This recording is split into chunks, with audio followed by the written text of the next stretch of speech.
What up? What up? What up? Welcome back to the To Be Fair Show. I am your host, Johnny P. Over here, real. It's Tone filling in for Q. And Yes, we sir. back. And we back. Bah, bah. Uh, before we get started, got a special edition show lined up for you, boy. Want to give a big, another congrats to our boy Q, First For Lady sure, for Taj. sure. Hoping they having a wonderful time, down there south of the border. We gonna hold it down till they get back. Uh, got my boy Tone up there holding us down. We, running a little late. We getting everything worked out. Tone doing a wonderful job today. Boy, He's not Tone fucking over up. there fucking up, man over there fucking tripping. shit up per usual. He's over here Hey, not fucking up. But Boy, figuring stuff out, bro. It's hard, we bro. oh yeah, nah, we appreciate you, dog. We appreciate you. nah, But for yeah, sure, for sure. we got some memes lined up. I guess I'll kick them off. If you could hop in my bag real quick. Tone, I saw y'all peeking earlier. Saw y'all in there peeking earlier. But yeah, we'll hop it in. Oh yeah, hey, before we get started though, I want to do some housekeeping. I want to tell everybody to please, follow us on all social media at the To Be Fair Show. That's Facebook, Instagram, TikTok, and Threads. Please tap in with us on the chat. Super chat immediately gets read. Tap in with some comments below. Subscribe, hit the notification buttons, and yeah, I think we're ready. Hey, you gotta explain to him why we doing the show from here today, bro. Oh! I told him what Q and M was at. Oh yeah, Told him, oh yeah, you they'll know, never record it though. I ain't gonna give Too all the much, deets too much out. details. I ain't gonna All give right, them let's all get out. it. But shoot, let me get the top one. Uh, top left corner.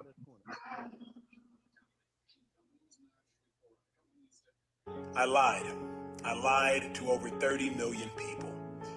This isn't relationship goals. At least not in its entirety. See, this is. What you're looking at now is a picture of Tara comforting her husband Hunter, a Paralympic athlete, because before the Paralympic World Championships, during warm-ups, a screw came loose in one of Hunter's prosthetic legs. He tried to repair it, and while doing a block start, the entire leg, it shattered. Hunter Mm. notably said that it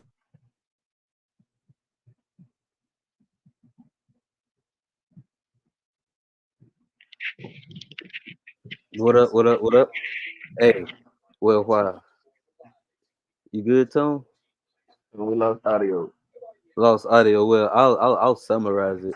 Uh, that was the dude that Shorty. I think he was seen celebrating her after she went, and you don't get that part of the story too much. I had no idea Freddie, it's a Paralympic runner, and he ain't so that's just crazy. Hey Tone, put Yes, rail up there. so just to make sure you were saying that when so she ran before he did and won, and then when he went to the race, then his leg messed up from the block. But that was beforehand, and then she was in the Olympics this past, you know, Oh, okay, okay, okay, okay. August. So yeah, but see, ain't nobody tell that side of the story how much she was there, for him. They just Mm. made it seem like it was crazy that he was holding her down like that. But yeah, what's up, Tone? We good for another one or Yeah, let's. I don't know what happened there. I could still hear, it, so y'all gotta let me know. itself is Y'all yeah, have to let me know. It's different. It's different when I'm operating from the computer. Can you hear it over here? yeah, we can hear it. We could just go to another one. Okay. Yeah, click the one next to it. Honestly, this photo should have been next to MLK in your grandma's house. Robert F. Williams and Mabel Ola Robinson. They led the Monroe, North Carolina NAACP. They were nonviolent until they weren't. 1958, there was something called the kissing case. White girl kissed one of Hey, two you can black turn it up, boys. Tone. Both little black boys. I'm talking about 7 and 9 years old. Charged with molestation and were jailed and brutalized for months. Robert F. Williams said this was his breaking point. Ku Klux Klan was tearing through his community. The government wouldn't step in. So this nonviolent brother came to the conclusion that we can only save us. He started organizing armed patrols in the black community. They had to protect themselves from white supremacists like the police and the Klan. Then in 1961, the Freedom Riders show up in his town. Black and white people were riding together on a bus all through the Jim Crow South to protest segregation. That made white folk lose their minds. They violently attacked these nonviolent protesters. In the midst of the chaos, Robert grabbed this white couple and told them, "Go hide in my house." Next thing you know, Robert is charged with kidnapping. White supremacy strikes again. Great.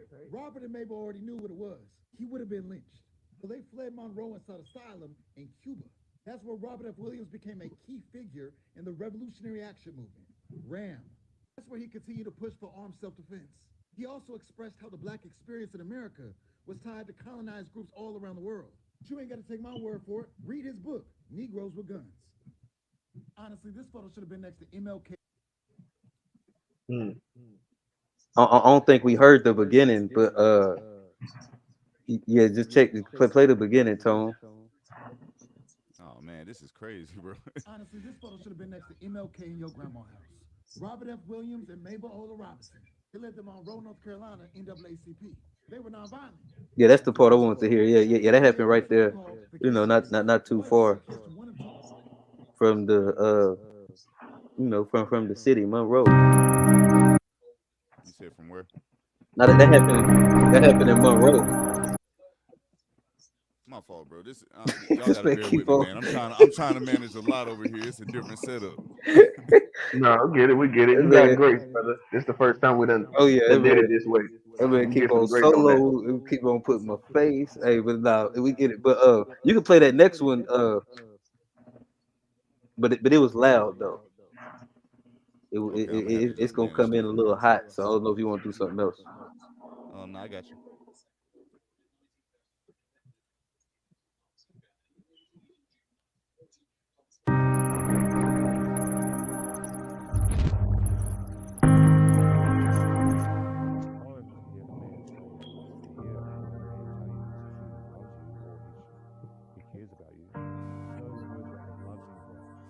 Three words right there.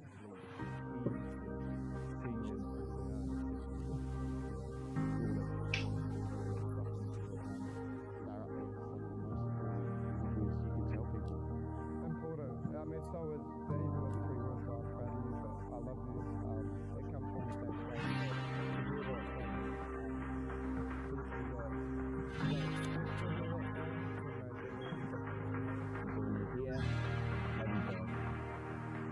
Hey Tone, hey, you could cut it because I can't really, can't really hear it too much. But I think that's the yeah nah, it's just a fucked up man. But I I think don't know that why you can't hear it. That's crazy. the music was loud, but I couldn't hear the words. But I think that "Love You, Hey, Bro." what you That's could something, read them though. huh? I said, well, I was reading it. Yeah. Go ahead though. To love you, bro. Go ahead. Oh yeah, no, it was just gonna be long, and Mm. it was gonna be a lot of reading if we had to read it. But it just comes down. It just, the summary of it is, and it's something I think the boys do a lot. But just sometimes taking just a little bit of time just to acknowledge your friends and your family, and just let them know you're there for them, can mean a lot when you don't know what everybody else is going through. You don't know what the other person on the other end of it. They could be having the worst day of their life, and just give them that little extra they need to keep it going. So uh, it's something that we've been doing for a while, and it's good to see other people talk about it, and see how it's not just something that's in our circle. Yeah, nah, I'd agree. I'd agree. And you know something that was crazy, like when I first started like telling the homies I love them. You know what I mean? It started with my pops telling me that he loved me as I was a grown man, and then we had that relationship started. Started there, which I listened to him talk about it and how tough it was for him to tell me that. You know what I mean? Man, we done talked about with Q. You know what I mean? So it's not an abnormal thing. And then I realized like really how abnormal it was. Um, when I would say it to one of the homies, and before he was comfortable with actually saying it back, they would just be like, they wouldn't say anything. They would just almost not even acknowledge that you said it to them and just kind of move forward. And Hmm. it took some time for that level of comfortability, um, for us to be able to really just say it and just like just shoot it out there. And even nah, I love you too, bro. Like you know what I mean. And I think that says a lot about like how men have been socialized.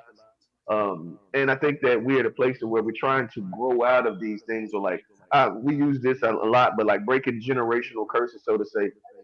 I think that like we're pushing the needle forward as it relates to what men look like at this time. Like, you know what I mean? What today's men versus our predecessors, what it actually means and what it looks like to be a man. And I think it's a beautiful thing, as long as we don't stray too fucking far. You know what I mean? Because you can OD on anything, as long as you don't go too far. You know what I mean? It could be very productive and but like as far as we can just don't go too far with it. We can go deeper in another conversation down the line maybe. But yeah, that's how I feel about it. I rock with it tough. Yeah, I feel about the same. We pretty much went over everything. I think it's a thing that kind of makes you realize what to be grateful for, Mm. if I can say anything. Like that's something that actually has helped me in life to develop more gratefulness and a lot of other stuff. Because it'd be like when somebody say it, it'd be like they mean it too. Like especially when they mean it, it kind of be like, hey, Yep. somebody does acknowledge me. Somebody do see me out here. See me, yep. Yeah, so it even put a different pep in your step when you hear it. Like me and bro was talking about this the other week, like just like at the wedding and everything. We was talking about like how the wedding was and everything. Y'all seen how it was, like whole group of men, we having fun and everything. Wasn't no trouble, wasn't no drama, wasn't nothing. Like it's a close knit type. Like love you, bro, is thrown around real easily. Like man, yeah, it's a different feeling. So yeah, I definitely rock with that meme, man. Oh yeah. Let me get one more. All right. Let Hold me on, get before you one. move forward, before you go ahead, Tone, can you check the chat real quick? I just want to make sure we Um, got dot nines and cross some T's. I'm on the chat. Ain't. Oh, you talking about here? No, we live. Yeah, I'm trying to figure that out too, bro. Yeah, because I But no, don't we think got some. so. Well, it looked like some people in here, so I don't know. Like, did you check it on YouTube? Yeah, Yeah, let's we check. live, bro. Yeah, hey, Okay, like okay, we good to go. this Okay, is yeah, I we thought so. going. It Let's wasn't nobody in here. I was wondering. I was like, this dang, where is everybody at, man? I know Exactly. we late, man. Bear We with late. us. We we fucking up. I know Q not here. we got some Bear with people. us, man. Hey, tap into the chat. Let us know y'all here. We apologize for the technical difficulties. We working through it, but we here to Yeah, give y'all some it's a product. different setup today, man. But yeah, We we got we You got got it. It's a different setup. We gonna get into the flow of the show. You got another one, Johnny? yeah. Put them up there. Let me see which one I want to go with. I want Scroll to hear down a that one little right there. Why are side dudes not the same as side chicks? bit. let's I want to let's get it. let's get messy. I want to get to it. Let's get to it. Like Side bullshit. dudes rarely tell. That's another thing. I think that the side chicks want to make it more than what it's gonna be, but a side dude will be like, "All We right, need that's some just more fine, volume. that's cool," and I think that's why a married woman or a woman will do everything she can and come running at his beck and call because she thinks that he wants to mess up her. We don't never. They don't never want to mess up nothing. Side dudes definitely play the sport better than side women. Side dudes like, I'm getting everything I want. I'm not getting arguments. I'm not getting headaches. I probably only have to see her for a good hour because she got to go home to the husband and kids. A woman is a responsibility for most men. Men are not a responsibility for most women. So a girl, Ooh. a girl, Yeah, a girl would want a side chick will be more so willing to take a man, once his relationship blows up because she's going to be a responsibility for him. A guy, because the side dudes rarely tell. Mm. and that's another. The side dude is going to be like, okay, your relationship didn't work out. I don't want that responsibility of you. You know what I'm saying? So it's easier for a man to keep it at arm's length when the situation goes south rather than a girl. If he's the side dude, he's still dating. Yeah. As And he's still Mm. fucking. Exactly. I'm about to give up all my bitches because your relationship stopped working. That part. That don't and make sense. No, that don't even add up. So then the side Don't add up. they don't add up. 0 plus 9 isn't divided. No, I'm never doing that. So, but then the side girl, actually the side chick, is still dating other men, but they're just not that one because he's the one that she can't really have. Mm-hmm. That's the attraction and stuff you're talking about that you want to find out. Because she can have all these other dudes that are out there that she's dating and seeing, but she really just want that one. I would love to have women on the panel. The side dude is gonna be like, Uh, All right. that was a real. I feel like they were right You said you feel because like the what? thing is, I feel like essentially with a dude that has a side chick that well he if he's a side dude he agrees with his role in the whole shit. He's not trying to convince you to become the main. Like that's the difference. Like women generally feel like they can convince over time that they'll be able to get this place. This, you know what I mean, the main one will get out the way for me because I'm like that, and I can convince him and show him how much better I am. You know what I mean? And but for bruh feel like he got it made. Like you know what I mean? Hey, I got this, my main joint, and then you over here for you know what I mean. In case I need you over here, so he cool with it. I think that's the big difference in is that like we're content with having what does it say? Want your cake and eat it too? You getting that? So like we cool with that. It ain't I like ain't yeah, got no go ahead. I ain't got no side chicks. Me and your mom locked in. That's all I'm All saying. right, all right. I ain't mad at you. I ain't mad at you. Nah, but yeah, you speaking the truth. Side chicks always get messy and everything. You a side dude, you just play your role like shit. That's the dream for a man. Yeah. Nah. Now I was gonna say the side dude is like you see a lot of shit that like you probably shouldn't see as the side dude. You see a different side of a woman, like the sneaky, the deceit, Mm. the conniving. You get to see that, so it's like, and I guess the side woman sees that also, but usually a dude with side women, you're more of a a provider. So women are over, they're able to overlook a lot more for what a man provides in that situation than a man is willing to look past for what a woman is providing in that situation. Like you're not gonna see her cheat on her husband and then ask her to marry you. But like Nah, if fact. but if you ask, like you would That's never how. be. But a lot of times, if like a woman, like I don't think she would have as much of a problem if a guy left his wife and then asked you to marry him. I don't think women be as big of a have as much of a problem with that versus a man watching what you did and then asking to sign up for that same issue. It's Nah, like fact. it's like I who? don't know. I think we kind of just been socialized, kind of fucked up too, though. You know what I mean? We kind of.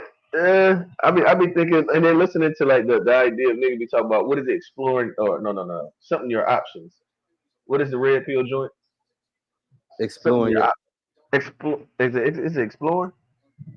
Exploring your options. I don't Like, remember I mean, exactly. yeah, I don't know. I think honestly, like this is my thing. Like honestly, I think that it take a type of it's layers to shit. Like being a husband is layers to shit. Like if you out here sleeping around on your old lady, yeah, you can be a husband and provide and protect and do those things, but that's still not the same as the man that's doing it at 100.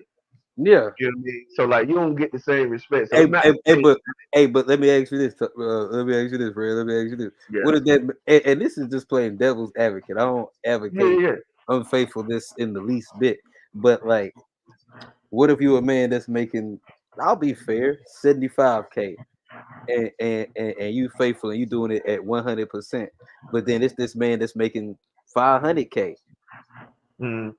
and he might be doing it at 75%, but his 75% is more than your 100%. Yeah, I think it also see that's up to her to make the choice. Like, but I think that it's still levels to this shit because I'm still morally at a different place. You know what I mean? Depending on where Where how much she's the at bread. morally. Yeah, it depends on how much you value the bread over the character.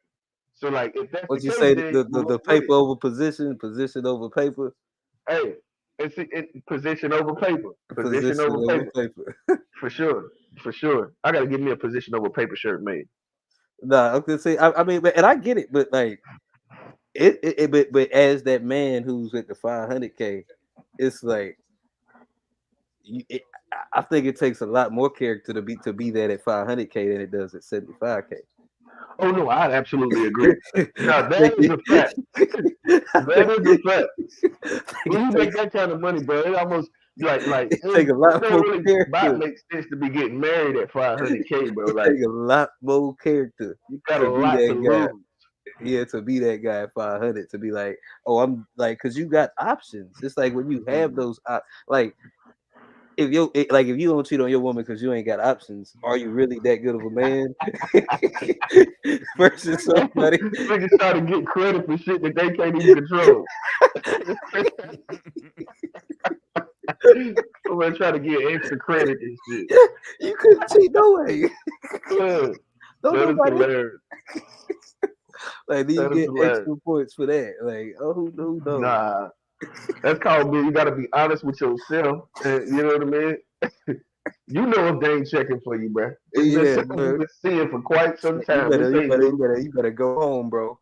You better Yeah, go home, bro. you better go home for sure. Get dark. Out here striking out of your ladies lonely. Craziness. All right, pull me up, Tono. You want to go next? Nah, you go ahead, bro. All right, I ain't got but two of my thing.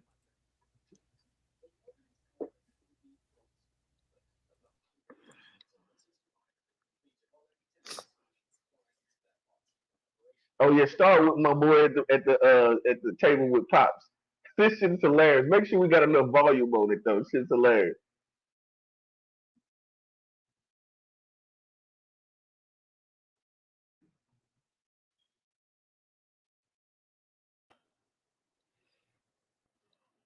Can't hear it, Tom.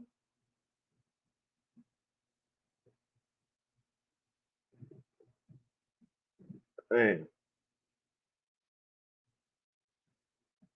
can't hear nothing. Tom, both of y'all muted anyway, but I can't hear nothing.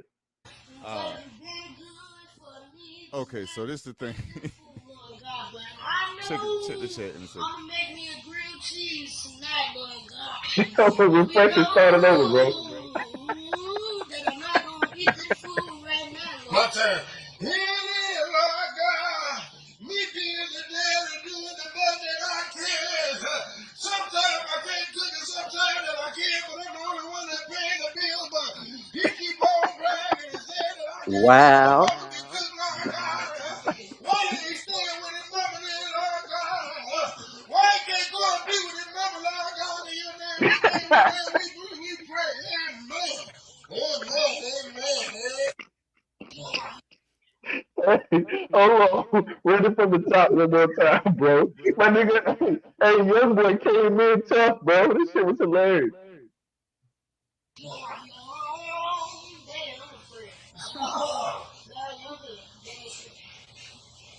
Lord God, we come again just to say thank you, Lord God. We know that my daddy can't cook, Lord God. I had to eat the dog food right now, Lord God. But I just want to say thank you, Lord. Because you've been good for me to not eat this food, Lord God. And I know I'm going to make me a grilled cheese tonight, Lord God. And we know that I'm not going to eat this food right now. My turn. You good. Sometimes I can't do it, Huh? sometimes that I can, but I'm the one Wow. that's paying the bill. But he keep on bragging and saying that I can't cook it. His mama can cook, Lord God. Why did he stay with his mama then, Lord God? Why he can't go and be with his mama, Lord God? In your name, we pray. Amen. Yeah, bro. That was hilarious to me. We hit him with the here it is, Lord God. That young boy said, I had to eat the dog food. Look. Hey, God damn, that would have been me if I was. Hey, I swear, I understand I need a woman, bro. A lot of y'all want to do. Oh yeah, everything. Man, I ain't trying to do everything that a woman does, bro. I need a woman. I ain't trying to do it, but that'd have been my son right there. Lord God, I gotta eat the dog food. I remember, bro. I ain't gonna be able to do it. I My ain't little gonna be mama able would to have do it. smacked me. I would have ever said that. I wasn't even playing. What you That joke was ungrateful? hilarious. That nigga say, why he ain't with his mama, Lord God? Pull me one more, Toe. All right. Oh Let's yeah, get give me hey, shorty. give me Thickums down there. Oh, this finna be an L right. This the FBA trade should have been here for this one. Where you at, David Walker?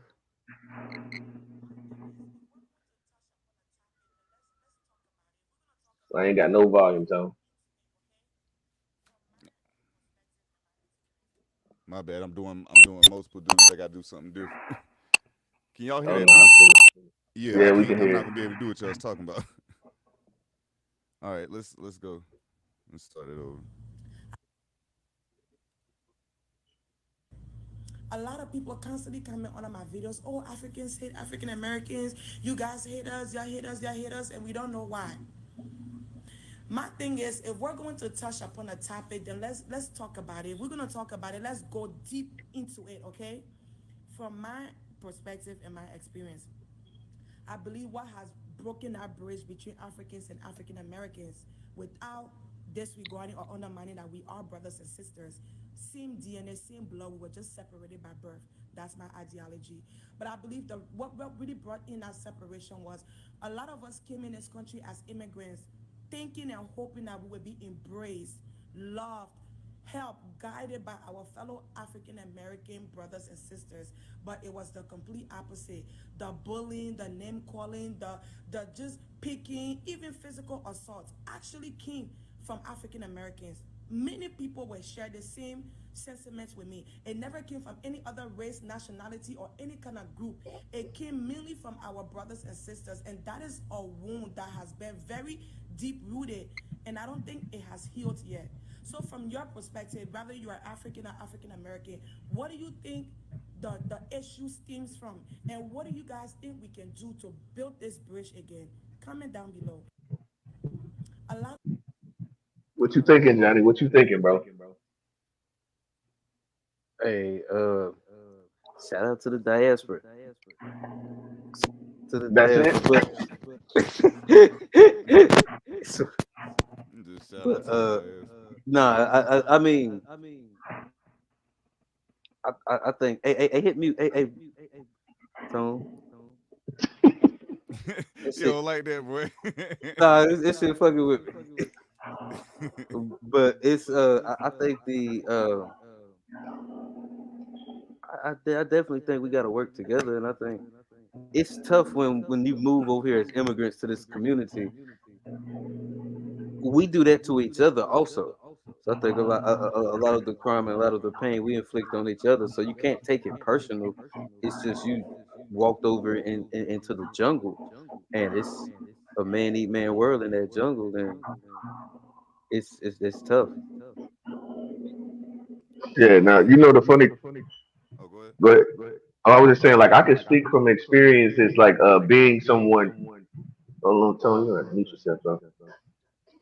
But like being a dude that was in the hood and could say like, yeah, like there was some Africans that lived like in that when I lived on Bradford, right across the street from Thomasboro, Ravenwood Hills. We had some African peoples who moved in, um, and when I tell you they had it rough like a motherfucker, and like literally like it is a part of our culture though to be like hard on each other. We gonna shoot the you know what I mean the Joneses. We gonna shoot fair ones and still be cool after that. You know what I mean? We gonna do all of that stuff. But you also got to look at them not understanding our culture and coming. And if I don't know for sure if that's how they felt when they were coming, like, oh, we're gonna move over here around these black people and these African Americans, and we are like them, so they should embrace us. I don't know if that was the expectation for real or not, but That's what what I she can said. say, that's what That's she said. That's what she said. That's what I'm saying. I don't know for sure if that's factual or not, but I do know that in the hood they got the business. I'm talking about like it was so easy to pick them out of the bunch. Like you know how like if you and the homies joining and you but and the homie joining and then the nigga start laughing too hard, hey, but real. he has to wear it. Go ahead. Hey, but real. But look, I mean, as somebody who's not, I ain't gonna say I'm not from the hood. 'Cause I mean, I'm from all black neighborhood, but as from somebody who's like considered an outsider a lot of times, I felt that same thing from Black. I mean, we just had a thing a couple weeks ago with me and Nigel was like the suburban dudes and Right. versus. So I mean, what's different? I mean, No, I'm just saying that like it's the it same. wasn't necessarily. No, I'm just saying it's the same thing, and like the suburban dudes got over it. Yeah, but And you also talking about people's that you are still a part of the black community. Like for them, they could feel like they're just not the same. We're just treating them like they're not the same. You see what I'm saying? It becomes different when there's a completely different culture that you're coming from versus like this is still the culture that you're in and you are of this culture. Even though you may not be in the same socioeconomic status or place, but you're still a part of the culture and you like you did not listen to back that ass up. You know what I mean? You're still a part of the culture. And it's just a completely different thing. And like when I tell you we was on, well, I ain't gonna say we because I was one of the African dudes I was like really cool with Emmanuel, but like at large, like, and I got my jokes off too. I ain't gonna say I ain't getting no jokes off, but I wasn't like scrapping the niggas and shit. I was But gonna like, say, yeah, nah, they was, now go ahead.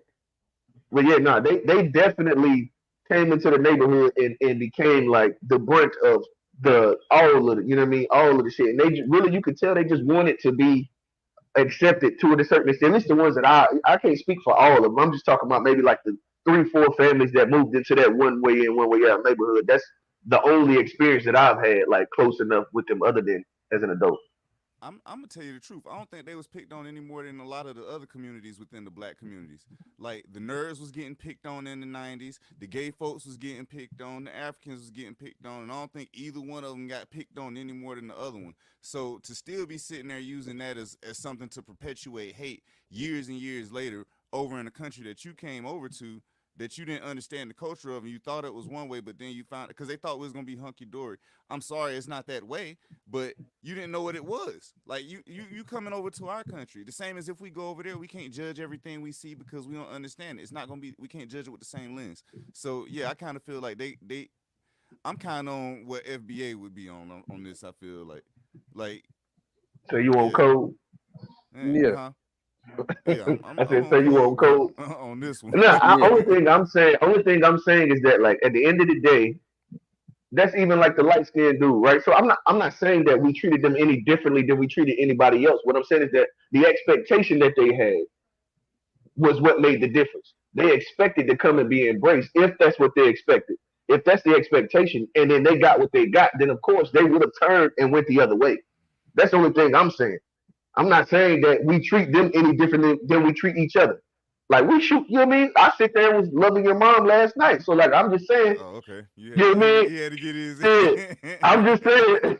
I was loving on her last night. I'm just saying that you know what I mean. It could have been a complete culture shock to them and much lower than what their expectation of what their treatment would have been, which would have been why they could have, if just based on what she was saying, that they could have kind of did a 180 and was like, okay, well, they're not like us or we're not like them. We're gonna have to do this aside from their help of anything that has to do with them, and that's kind of maybe why we are where we are now.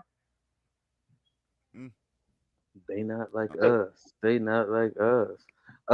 But I will say everybody got African booty scratcher off though. yeah, That was that Everybody. was one. It that was was just a a funny thing to say. classic. That was a classic. Hey, I ain't gonna lie, All bro. of Like them, like I feel like Michael Blackson might have all of changed it that. for people a little bit. the- they got all of that shit. Oh, the that used to go crazy. Hey, They got Michael all Blackson of might have that. changed it for the people, bro. Cause they're like, Oh, that's Uh, crazy. Let's stop before we before we exacerbate the Asper Wars. oh yeah, nah, that wasn't the intent at all. So you But told. oh, you done? Yeah, I only had those two. I had those two. Okay, let me set up. Y'all know I'm doing a lot over here, bro. This junk is not easy. Oh, if you have to do a lot, I can throw a nut out there. Like, Nah, nah. I just gotta set back up. okay. he gotta do the plug. And you want to mute yourself, Yeah, yeah. Rail.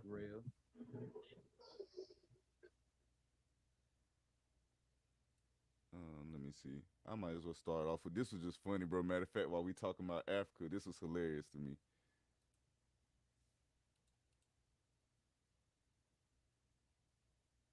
Hey, baby! Hey, baby, no! Carlos. What is your name, baby? Aisha. My name is Aisha. You said Aisha? Yeah. Hey, no. Hey, me sing. Bro, what the fuck is this? Continue! Ali, what's going on? What happened? It's a transformer!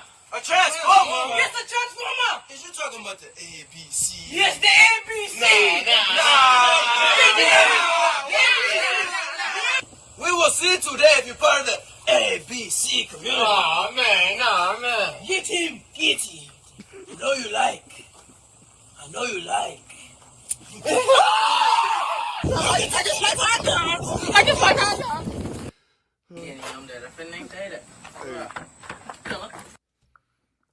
Hey, I don't condone any hate of any communities. Oh nah, bro. I don't either. That was hilarious though. That was hilarious, bro. When they pulled the glizzy out, like what? That was funny, bro.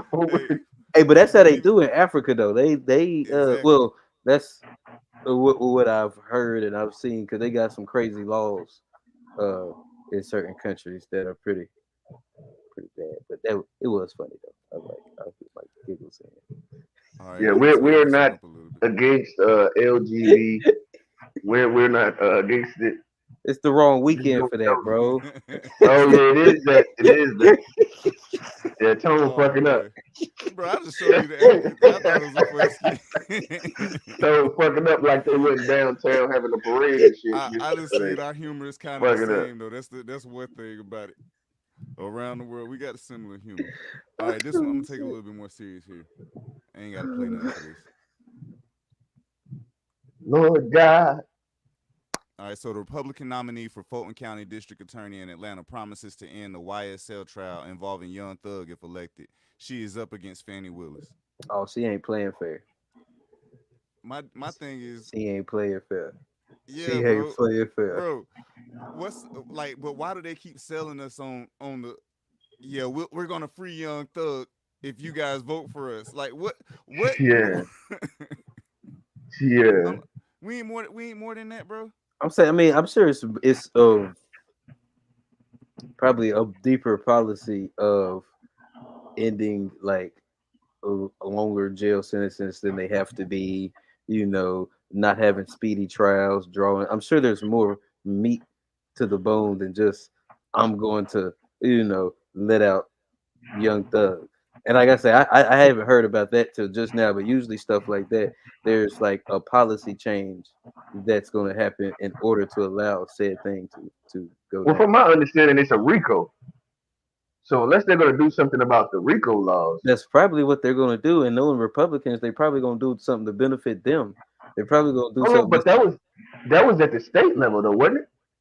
Yeah, but I mean, it's still state congressmen, and there's a lot of laws that happen on the state level that benefit different companies and everything too. My shit went out, but I'm just saying. I'm sure she's not just letting Young Thug out without some bigger policy change. But my thing, this is the thing, and this is another thing as we go and talk about Kamala with the Meg Thee Stallion or Joe Biden eating fried chicken with the hot sauce. And just as we go back, I did pull up that picture. That definitely looked like he had a chicken thigh on his plate. It was a chicken Serving thigh. fried chicken, bro. It was a cookout bag on the thing, but it was a piece of fried chicken on the damn plate. You think they stopped at Bojangles also? Exactly. Yeah. He went to Bojangles and then That stopped man was at on Sugar cookout. Creek, bro. He was on Sugar Creek. Oh, who knows? Hey, who knows what it was if it was on Sugar Creek, bro? My bad, Right, bro. My I'm bad, talking bro. shit about Creek, but we're trying to get it right, bro. It's a process, bro. We're You trying gotta to be get it from right. Charlotte to talk shit, bro. We don't play. He from Rock Hill, bro. You can't even be letting him talk. We can't hear you, Johnny. But yeah, what I was saying was like it's crazy that like we've been saying identity politics, and like even when they play identity politics with us, it's like the super low hanging fruit is fucking identity politics you can do. Like, bro, at least like I don't know what I could try to get, what advice I could give them, but like stop using your Young Thug or your Kodak Black or your Megan Thee Stallion. It's like literally like the low hanging fruit of the community. It's like stop using that shit. That shit's stupid because in my mind, I could understand the Megan Thee Stallion. Well, I still disagree with it, but I understand, especially since the female vote is so much higher than as far as registered voters. They outvote us at a high rate, at a high clip. So to cater to women, I understand it, but don't do it at the lowest fucking, you know what I mean? The lowest hanging fruit Bro, conversation that you can there was a have it lot at. of Like, other people they could have catered to women with besides Meg Thee Stallion. yeah, that's what I'm Like, and saying. that's where the disrespectful part is. It's like the irony Exactly. of calling somebody racist while the party that is actually doing the racist stuff keep doing the same thing over and Well, over again. I It's the would, most racist thing to think that I care about Young Thug being free over what policies you got. and one thing. Oh, go ahead, Johnny. We can't hear you still, Johnny. So no, what I was saying was that like, we can't sit here and act like on both sides you getting racism, but at least I feel like on the Republican side you getting like the blatant regular racism. Like, you know what I mean? You getting the shit where it's just like the regular Joe, and maybe it's not even necessarily as racist as it is prejudice. But then on the Democrat side, I can hear you. On the Democrat side, what we're getting is like, okay, we're gonna say that they're racist while being racist, and make it, and we know you're gonna vote for it. So it's like we're gonna be racist to you in the worst fashion and call you not only we're racist, but then we're gonna call you ignorant, and you're still gonna do exactly what the fuck we expect you to do. I feel like that's like, and I was talking to old head about that the other day. I feel like, bro, that shit's like so demeaning to the level of intellect they just look at us as. Like, how low do you think we actually are? Hey, can I add this though? Can you hear me? Yeah. Yes. Yeah, I'm good. Okay. And like I say, because we see it on the Democratic side too, and like if you're gonna look at it, and just maybe just look at it in good faith, because it's just a political thing and political season. This is kind of the stuff you see. I think it's a sales tactic. I don't think it's supposed to be like the reason that you like fall for the thing, but what it should be is like a reason to go and investigate her policies further. If she's saying a result of my policies can be this, and if that's something that we've been sitting up there saying, we do at least owe it to her to go and look at her policies and see why she would say that. And I'm not saying go vote for it just because she said that, but if there's a reason she said that, and like I say, politics is just like salesmanship. I mean, she's trying to sell you the thing. And like if I'm trying to sell you the thing, I might be like, hey, look at this car. It's this nice blue color. You're not gonna buy the car because it's blue, but that's no. Let me tell you what y'all gonna do. See, now I'm gonna go ahead and kick it again. See, what they gonna do is you gonna come in there and be like, yeah, I want that car.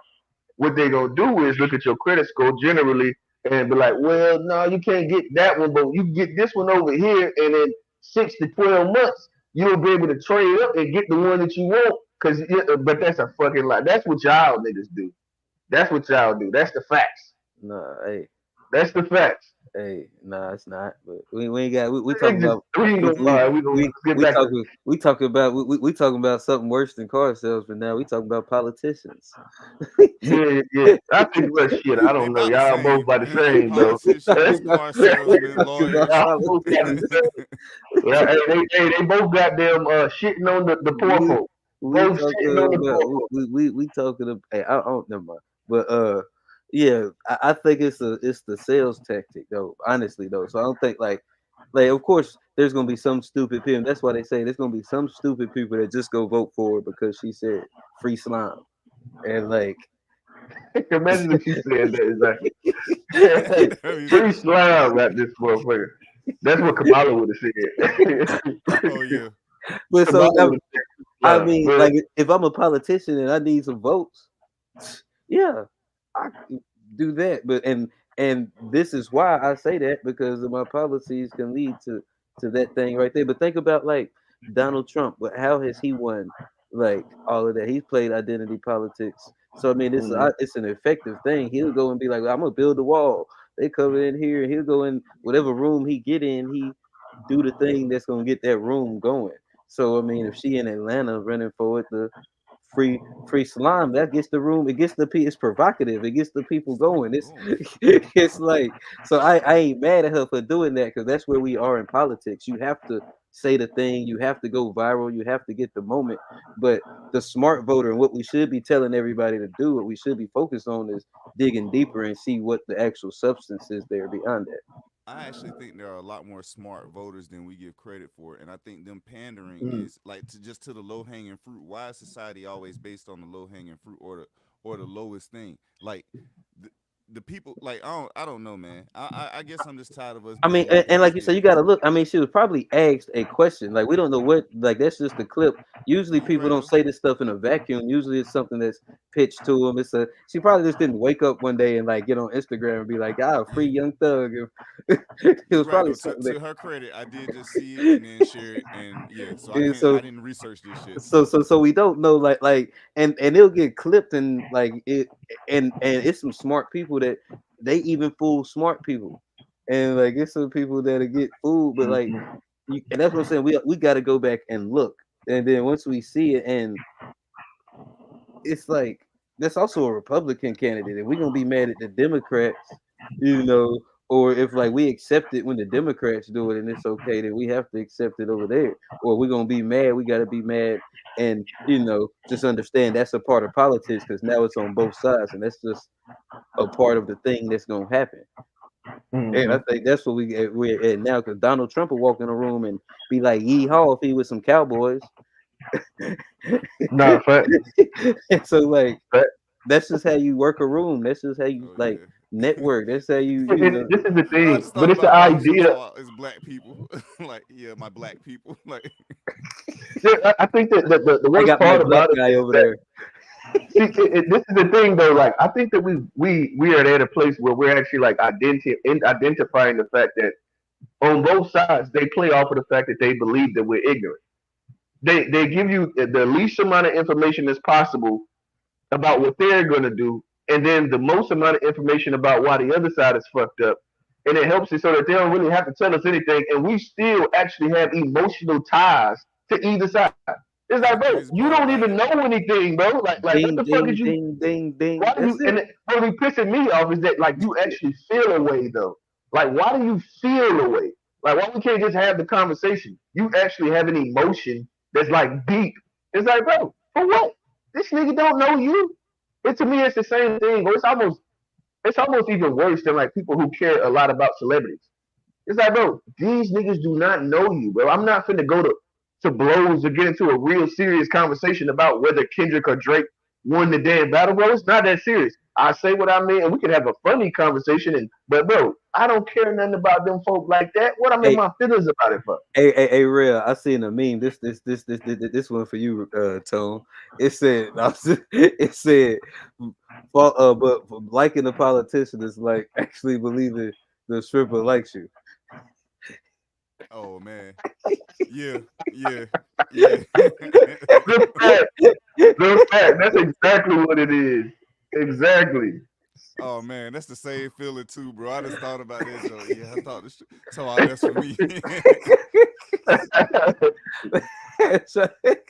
Hey, bro, that stripper was feeling me, bro. She was looking at.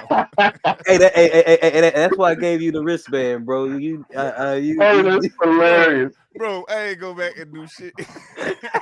Like I just was watching, bro, man. That's all. I was making sure everything was good. Oh Hey, yeah, these are Don't all nobody believe that shit. these are nah, I all really jokes. was though, bro. I was ready to These go are home. all jokes. Like It's all, okay, bro. You know what I mean? Hey. these are all I had to jokes. go, bro. I had to get back to your mom, man. Come on now. all You know, I wasn't gonna stay there too long. And she right, was all already right. texting me while I was there the whole time, bro. So Yeah, you see why I couldn't go. You see why I couldn't go. Mama Rise Oh, don't play that shit. nah, that was a Mama good oh, Rise one. don't play that shit. oh man. She don't play That them was type games. That was a good comeback. Mama uh Rise don't play that stripper pose. that boy Tone came back from down four with a four, bro. Hey, No, that was good. You got a man, none though? I do got one more good conversation. I think y'all gonna like this one. Okay. I gotta set back up. This is gonna be my last one though, outside of whatever I do for my conversation. Yeah. Nah, but I hate that they it's like they prey on us, bro. Oh know they do, but they prey on everybody. They prey on the poor whites. That damn near broke my heart. And I hate to sound like that older complaining millennial, but just listen. I'm coming out of CVS and I see a big mama, you know, an older black woman struggling with her bags. So I said, hey, mama, let me grab these bags for you. So I grabbed all her bags in one arm and I grabbed her other arm and we walk into her car. She walking kind of slow, but it's okay. She older. She had her time. As we walking and talking, she telling me about the breakfast she finna make and telling me thank you and stuff. I put her bags in the car. She told me to stay beautiful, stay blessed. I close her door and I walk back in the store. As I'm walking back in the store, it's a dude about 18, 19 years old and he stopped me. He was like, yo, your mama leaving you. And I'm like, no, that's not my mother. Like, that's his mama. That's his big mama. You know, older black woman in the neighborhood. That's just, you know, big mama. Gotta help out big mama. He looking so confused and I'm just like, no, that's not my mother. But that's, you know, any older black woman, that's my mama. That's my mama, just like you, my little bro, like you nephew. And I still see him with this confused face. Said, oh, so she didn't give you a tip for that? Nigga, what? That shit damn near broke my heart. Then I had to think about it, like, damn, we not family no more. Like that's how this generation think. Like we not family no more. Like I'm not just calling you little bro or calling you nephew or just calling this lady mama. No, that's my mom while we out here. Like that's mama, that's grandma right there. That's OG.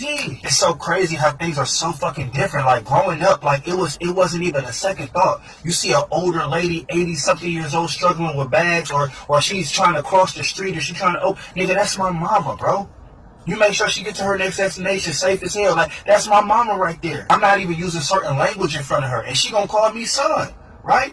Growing up, the OGs and they used to call me little bro and nephew and shit, and I had to respect them as such. When they see me doing some little knucklehead shit, they'd be, hey little bro, what the fuck is you doing? That like it's not like that anymore.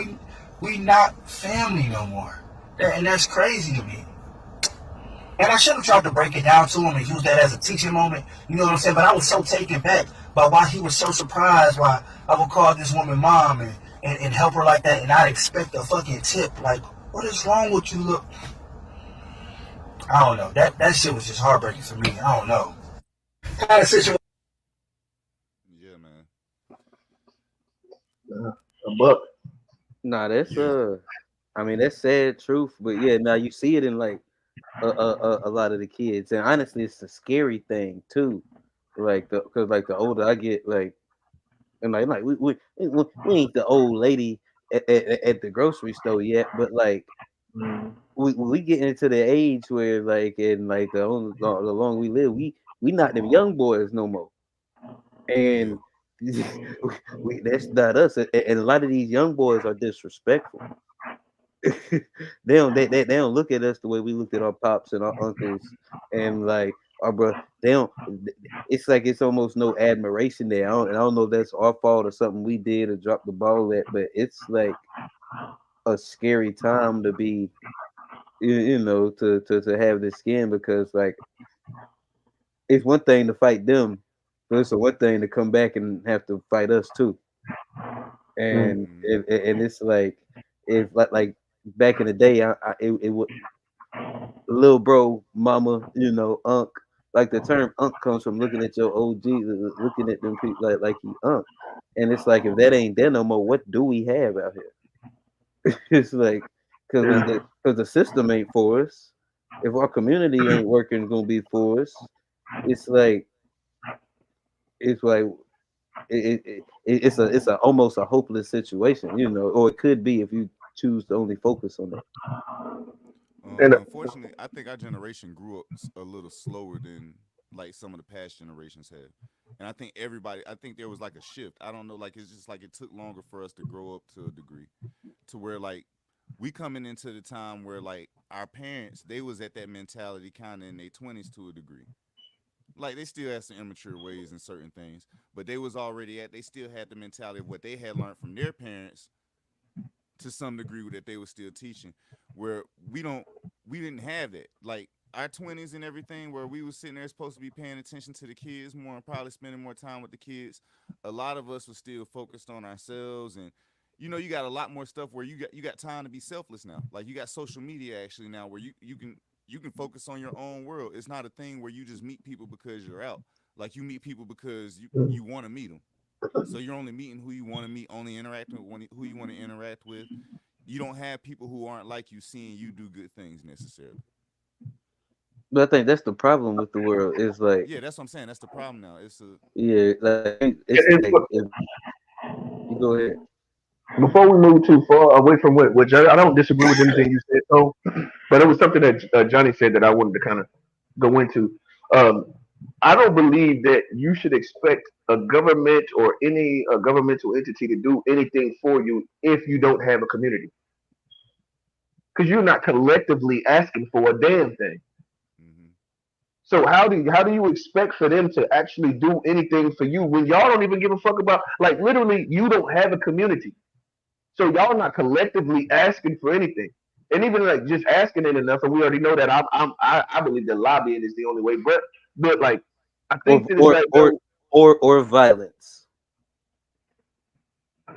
I like the I me myself. I was in the military, so I always stray away from that idea. You know what I mean? It I works always though. stray because I shot big shit. You know what I'm I just mean? saying These niggas talking about, it works. Like them white, like it yeah, works. that's what Like I'm saying. It's worked in the past. But what I'm saying is that, like, now we got big shit now, like shit that just go past your arm and take it off type shit. You know what I mean? Shit that's part of the Geneva Convention, and you can't even shoot a person with the shit because it's just against the treaty type shit. You know what I mean? Like, we got different type shit now. I'm not an advocate for going to war with the government. That if we can refrain from that, that's what I'm as for. much as possible. Y'all go ahead. but Let's but put you some talking bread about together. you talking about the U.S. military. Like I mean, like the military. I mean, that's martial law, ain't it? Yes, Ain't that but what martial law is? yes, but like the U.S. military lost to like Vietnam and a bunch of boys with like some booby traps in the woods and stuff. You And know, you still talking about back in the day, right? but they still. I mean, they're not gonna drop a nuke in America. I don't So got a nuke you, bro. they ain't I'm gonna just, drop what a I'm nuke. telling you Oh, he is, think that's the. look, no, no, no. Only thing I'm saying is that we don't really want to, like, really, like, do it that way. That ain't the way we really want to do it. You know what I mean? Like, I would say let's actually. You see, my thing is that niggas will sit there and talk about the fighting part. Why not start with community? Oh, I agree with that. I Niggas don't even definitely. start. But what I'm saying is, like, the people who talk like that, they don't even start with community. They But already talk about that it's gonna take fire and all this shit. No, why not start with building a community first, and then I once we get can that. collectively either vote or ask for something or make sure that you're gonna, you know what I mean? Hey, Then if you're gonna keep doing, not we haven't done our part. We need to do our part and to see if we can actually do it in the what? Go ahead. oh no, I agree with what you're saying. The community, but like and like the people who run this country and the people who like the systems. Those are the ones like tell them like when Kamala be like, we gonna take the guns back, they be laughing at her. These the same people that believe in law and order and all of that stuff. And when the government start talking about they gonna take their guns, they will laugh in the government's face and be like, come and get them.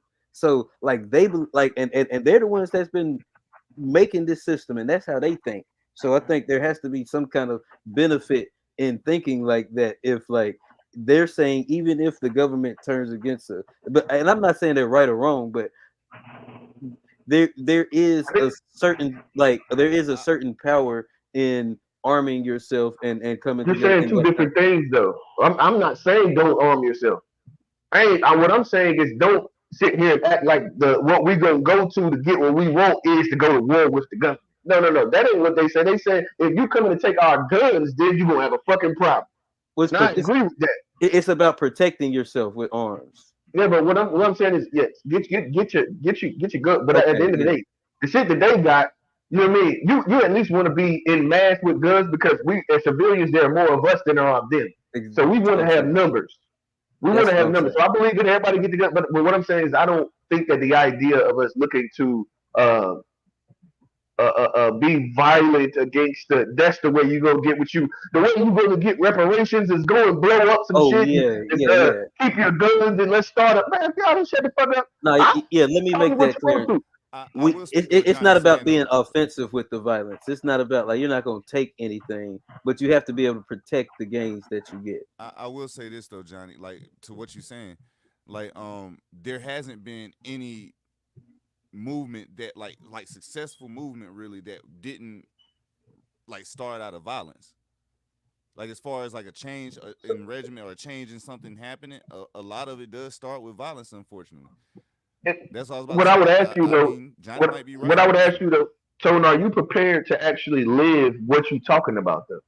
No, Like I agree with what you're I'm saying. not with the stuff. I actually, but at the end of the day, if it came down to it, I do understand the propensity of you got to die for something. And if there was something that, like, if our country was in so much turmoil where I felt like, hey, I need to die to fight against this government, then that would be a different thing. Like I would do that. I would be willing to die to fight for what I believe in. Yeah, I ain't got no Like in kids that or case. nothing to die for. Why not? Yeah, see, that's what I hey, ain't my got thing no. was a little different. That's what I'm saying. I would die for if That's it why. was something I believed in to where it's gonna Why affect my not? children Like in the fuck it. future. Like, If it And was see, that's something the I thing. believe in that's gonna affect my children in the future, then I would be willing to die for it. That's what I'm saying. And I was listening to Judge Joe Brown, and he was talking about a similar scenario. What he was talking about was that the reason why people back then, let's say 60s, were willing to put their life up was because they had an understanding that the community will raise your sons. The community will raise your family will be okay. You know what I mean? This is something that you have to do for the community. And if that, you know what I mean, we will be here for your family if you aren't here. And so that gives you a different, you know what I mean? It sits different with you. Whereas today we're so selfish, but like, nigga, what? What? So you telling me? I know my kids need me. Which one You know what I comes mean? And first though? Which one comes first? The lack of faith in the community, and or like is it the community dropping the ball why people don't want to be there anymore? Or is it because of some outside force are making people just move? Like, is there situations where like people have done stuff for the community and then the community hasn't been there, and then now what we're seeing is it a response to something the community has done, or is it an outside influence pulling them away? What do you think? I think it's both. I think it's both. You know what I mean? I think that like the we are consumers. You know what I mean? We're consumers, so we consume a lot of different information, different entertainment, and who knows how that manifests itself in, you know what I mean, our individual lives, which then pull us further and further apart from one another. And that, like, a great question would be is like when we did have a sense of community, like where the candy lady was in the hood, and you know what I mean, nigga you just seen kids walking to the corner store and riding bikes, and you know what I Ice mean, cream maybe trucking. technologically the advancements in technology could play a part in it. You know what I mean? You could blame a whole bunch of different shit, but I think that at the end of the day, if you want to have community, you can have it. There's nobody locking you in your fucking door so you can't go and talk to your neighbor or you know what I mean? There's nobody stopping you. In reality, like me myself, like honestly, I was at the park up here. I took Nana to the park, and it was a great sight to see. It was a bunch of dads out there with their daughters and sons. It was dope to see. But there was some teenage girls swinging, and they were just cursing like crazy. And I'm like, all these kids sitting out here, like, why are y'all talking like this? But they didn't care. And every time that they just curse, I would just shake my head. And then they start going in. They weren't talking to me directly, but of course I could hear them. And they was like, why the fuck he keeps shaking his head? And I'm sitting here like, are you serious? Like I honestly like I don't know what your mom been teaching you, but like you really making them look real bad. Do we not believe that our kids are a product of us? Like where is I don't know, bro. I can go on and on and on about this whole little sexy thing. Ray was gonna get on your head, bro. They was finna. That's crazy. That's crazy. They was finna get on your They head, got bro. a lot That's to do with it though. The role models have changed. The role models have definitely changed in this day and age. Our role models was not like, even though we had the rappers and everything, we weren't necessarily trying to do what they was doing. Yeah, like and but not just the concept of like some little girls at the park, like even having the nuts enough to be like talking shit to a grown man so that he could hit. Like I don't think like when we was that young, I don't think the girls that I grew up with were like hell no and bad to like a grown man, and it's to be like hell no sitting up there. Hell no. Like, that's there was crazy. nobody sitting there cursing out the grown man at the park as a child. I didn't see that shit, and I was in the hood the entire time. I did not see that shit. Nah, that shit did not happen. Not no grown man.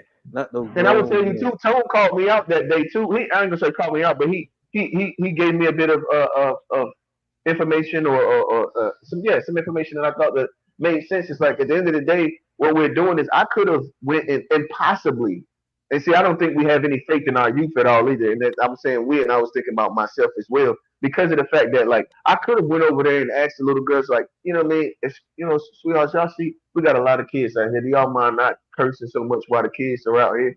I could have done that, and hopefully I could have gotten a decent result from that, which I believe possibly. Ooh, But then that's a it's like, nice do you goal. chance that?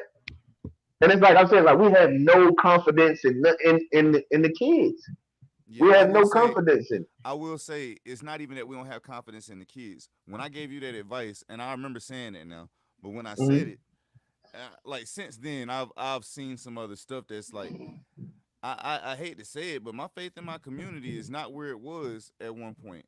Like because the stuff I see So, on a daily basis, it's like it hurts your heart over time. So I definitely felt what Buddy was saying in the meme because it's like, dang, we not family no more. Like you feel that sentiment sometimes, and it's like every once in a while, like the people amongst our age, I get the sentiment like it still be like the head nod that you give or the eye contact you can get. You can still mhm. tell like it's still something like, but with the youth, that's I don't know if that's a thing really for them. Bro, And it's these because grown men is scared of these kids, bro. You can bro, listen to them talk. bro, They always say, bro, nah, you gonna have to pop one of them little niggas. You going them bro, niggas they not crazy. You can hear lying. them. They They say not that all the lying, time. bro. They No, ain't I'm lying, not saying bro. that they lying. I'm just saying that like you can hear it. Like it's just the general Hey, sentiment is hey, this. hey, they not lying. These young boys be out here wild. Well, bun your Hey, ass. PSA to all you young boys, y'all better be careful. We scared. Like Exactly, bro. we Ain't nobody trying to go. We scared of losing we our life. We got stuff to lose, bro. They we still ain't got scared. nothing to lose. We bun one of y'all little boys just off the and tell the cops. Yeah, I was scared for my life. Little man was moving too erratic. And my thing is like I don't even really like talking about it in that way. You know what I mean? Because to me it just furthers what we were saying. Like No, with you right, what he you was right. saying, it's like bro, like man, that shit crazy. It would kill me to have to like burn a youngin. That would kill me. Like I'm gonna protect my family. I'm gonna But protect, you you'd know what I mean. have But to, that would kill me, but man. you would have I like, wouldn't want to do no shit like that. I but think that we got to start doing something. We got to figure out something different to do. I don't know what the answer is, but I don't think that there's enough people, or maybe there is enough people. Those voices aren't loud enough. We Bro, need I those was about to voices. We say, need to promote those voices and make those voices as loud as we can because, like, we can see what they're like. Literally, the propaganda, the presentation that they're giving us about ourselves on all of these shows consistently over and over and over. You ain't got no Family Matters, no Fresh Prince, no Martin. There's not a decent, even a decent viewing of us. You know what I mean? So we're gonna have to figure out something to do because the community is just in shambles at this point. And I don't see what it's gonna take. If you talking about going to war with the government, nigga, your neighbor ain't gonna shoot with you. mm, You done. no, we take them young boys out there and let them do that. Hey, that be it they might But not be gonna they they some. not they'll gonna get bust out the there and grape shoot against each that, other. bro. They'll get out They there and shoot each other. they need direction, but they got the energy though. They Bro, definitely they ain't need gonna even bust direction the though. grape against They nobody. They definitely ain't need busting the grape direction. against nobody who doing nothing They to the definitely community. need They to. gon' So why we scared of them? But I think that our fathers, We scared of them of for a fathers, reason. our cause they generation kill of us. They fathers not gonna wasn't kill the people. necessarily. They not gonna I kill think the that people like who this. actually doing something, bro. They gonna kill us. They not looking for the Dylan Roofs or nothing like that, bro. They want us. That shit's Now tough, but I think that I a lot of it does wear back to men, es- especially in my sense. I ain't really on the trade, John, which I know there's a lot of accountability that you can pass on to women if you choose to do so. I think a lot of it, as far as community goes, I think that it's a lot on us. Um, because I think that like the idea. Remember back in the day, even if you was like a single mom, they had the big brother, big sister program. Uncles used to come and grab the youngins and like take them somewhere. Like there's not men that literally like going. You know, I ain't gonna say there's not because I got a homie Tank. He was a great example of that. Going to get the nieces and nephews and a couple of other friends, and you know what I mean. Might get a friend in the neighborhood and take the kids somewhere and like because I don't we don't spend time with kids as men. We need to spend more time with kids and like I think it's a lot on us, bro. I think it's a lot on us, and it's so many different ways we're gonna have to attack this shit. But I don't think you sitting there calling the white man out for some shit gonna help us at all. I don't think that that's the answer. That ain't you. You can get reparations. That shit ain't gonna change nothing about them niggas bunning your ass. They just mean they gonna have more guns. So you telling But we can move on. so you telling Trey that we need some accountability. Yeah, I've been saying that shit. No, that's Yeah, crazy. Trey, fucking accountability, nigga. That's the only way we're gonna get better. You ain't gonna sit there and you can act like that bread gonna do something. That bread ain't gonna change the moral compass. That shit ain't gonna change the moral compass. And you just got some fucking money, nigga. You can be a not shit rich nigga. That man been sitting on that for a week, boy. He been. Oh no, I'm coming to unpack. I got smoke. I'm coming to unpack. I'm set up now. I got smoke. Bro got the setup. Look at he got the I'm ready for smoke. He got two. I don't dodge spades. I take a fair one. I shoot fair one. He shoot fair ones. Say that got to be on the shirt too.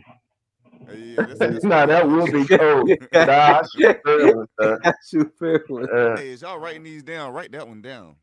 Yeah, I'm gonna put that down on the joint. That'll be cool. You gonna forget? Yeah. Tone, don't get your ass whooped out here with this shirt on. You know I got some mom to back me up. Oh yeah. Oh where? Oh yeah, right. Put your bag down.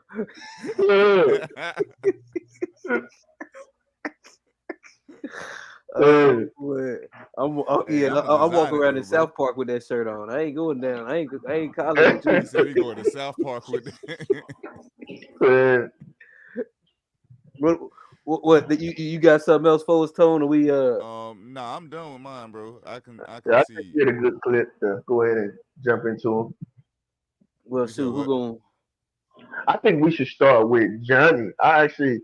Once we not, they don't think so. I think we should start with Johnny. I like that. I like Tones too, but I think that like it'll be nice to open up where you are.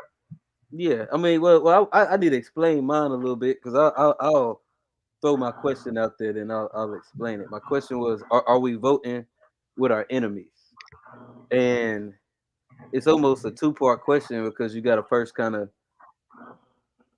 identify who the enemy is before we say, are we voting with our enemies? I think y'all in the chat, y'all saw the meme I threw, the Trump meme where about like old buddy saying why he voting for Trump.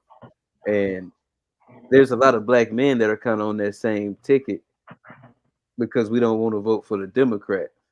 And it's like the horseshoe theory. Like if we do decide to do this, we got to understand that we might be voting, for our enemy. We have to understand that the reasons why you're voting for it. We might vote for the same thing, but for different reasons. You could do, 8 + 2 = 10, but so does 5 + 5. We can both get to 10 two different ways. So I think, like, if we vote, and even if, no matter which way we go, we got to understand that there's going to be some people voting with us that don't necessarily have our best interests at heart, no matter which way we go. And we just got to figure out who our real enemy is, no matter which way you look at it, and what things are you voting for, so you can be clear about the things that I think are important. And it's just from a personal standpoint. I think, as a collective, we need to have a bigger conversation. But for me, when I vote, it's like, what's important to me, and where does this particular candidate stand on it? Not who else is voting for it, not all the identity politics that go along with it. And we may need to vote with our enemy. We may need to vote with some of the people who, quote unquote, racist, white supremacists, to get a desired effect. And that's where I was at with it. I don't know what you guys think about it. I might have answered the question as I asked it too, but I'll alley-oop it up there. I'll put the ball in y'all's court. As far as I seen it, like I actually like this question and I was thinking about it as you had put it, like once you put it in the chat, I done had some time to think about it. And one of the thoughts that got me is, do we actually know who our enemies are? Exactly. That was one of the things. It's like, is it that we voting with our enemies, or we don't know who our enemies are? Because I don't think my enemies are the people who I'm voting with in this case. Like Yeah, on that what was I like the stand. KKK and the what was it, the KKK and the Muslim movement. They was both fighting for separation for you know what I'm saying, for separation. They were on the same side with that shit. Oh yeah, that's Having definitely a meetings good and shit. example of that though. Yeah, but Having, but I think those aren't work enemies, or I don't know. yeah, but I mean, like you said, you voting with your enemy. Like, what is it that y'all are standing on? If we have a common goal, then fuck, that's still the goal, whether I like you or not. It's Yeah, not whether I about whether like I it, like yeah. you or not. It's about the goal. Not And a that was fact. just like what's his name? Judge Joe Brown was saying. I was listening to an interview recently this week, and he was talking about the fact that like he was, I think he was a lineman, and he hated the quarterback. He was like, but shit, I had to do my job. I had to protect him in order for him to throw the ball so we can get the pass off, even though I hate this motherfucker. I So got a it's like, block. I got a yeah, I got a block. block. I got a block. You know what I mean? So to me, that's kind of what I equated to. It didn't even so, and that's the thing too. Is like, bro, why is it so emotional? Why is it so emotional? Well, because it's All you not. do is vote your best interest. Don't worry about what other folk doing. That's You right. get your own ballot. You do what the fuck you gonna do, and don't work, or you don't vote. And then I think too is like crazy. And then see, we also I think that the whole idea of like, yeah, if you don't vote, you might as well be voting for. And you know the funny thing is those same people, if you talk to the Republican person, he gonna say if you don't vote, you might as well be voting for Kamala. Then the guy on the other side, then they gonna tell you the same thing. It's like, bro, look, I ain't voting. You can't convince me to do whatever it is that I'm gonna do, bro. I'm not going just because you're talking to me right now. I'm gonna do what I feel is right. Do y'all remember the rhetoric around voting when we like maybe around like when we was younger, before we could vote and everything? How the rhetoric around voting went? Like I remember, well, up until Bush. Bush Mm. was a different thing, but Well, I I ain't remember start like voting Clinton. till Obama. I'm talking about before we was voting, before we was able to Mm. vote, like how elections were or whatever. One of the things I remember hearing a lot when they would talk about elections in school and all of that was that you should vote the way that you want to vote. They used to teach that. They Mm. used to, like when I was coming up, that's how we were taught. Like it wasn't like I just got it from the community that we supposed to vote in one way. Like I was actually taught. Now I did realize the community was predominantly voting one way, and at the Mm. time I meant like the propaganda was different then because you ain't, I mean like just being honest, when we was growing up, we ain't have the resources we have today to know everything that we know. Like where it's like you see this stuff all the time and it's like you're able to put everything together. Like you might put stuff together after a while, but you don't even see everything going on like you do today. Like in Charlotte, we wouldn't necessarily know what's going on in Chicago or wherever unless you got people there that's telling you what's happening. We didn't necessarily know that stuff. It got back to us later on as legend. Dang, I kind of lost my train of thought there, but Nah, agreed. Agreed. I think that the voting man.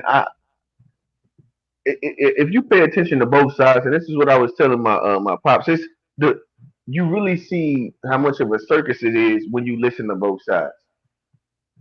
It's a fucking circus. If you listen to both sides and see what they doing, it's just completely like, oh yeah, what you did, and then especially like, and like I say, like Oh, okay. Oh, my what? bad. No, I didn't mean to say that out loud. I lost my train of thought. I was giving But yeah, I was just saying, like the more you listen on both sides, which this is the first time I can literally say like I've made a conscientious decision to like listen on both sides to figure out what it is that I actually believe. And like really, honestly, it's gotten me closer to realizing that like both sides is just on some extra shit. Like really, you go, it's a what I'll say is when I look at the Trump side, there's some benefits to vote for Trump, but it's also some L's. Then when I look at Kamala, she ain't even saying shit. I don't even know what the fuck she even gonna do. So it's hard for me to really like, give a real strong opinion on anything. 'Cause really, I need to see her full form. She gonna have to do some an hour. You know what I mean? Something get somebody interviewing her for. Trump just did another one. This is like his third or fourth time doing like an hour sit down interview. Like you're gonna have to step it up. He's changing the political landscape of what an actual like campaign looks like.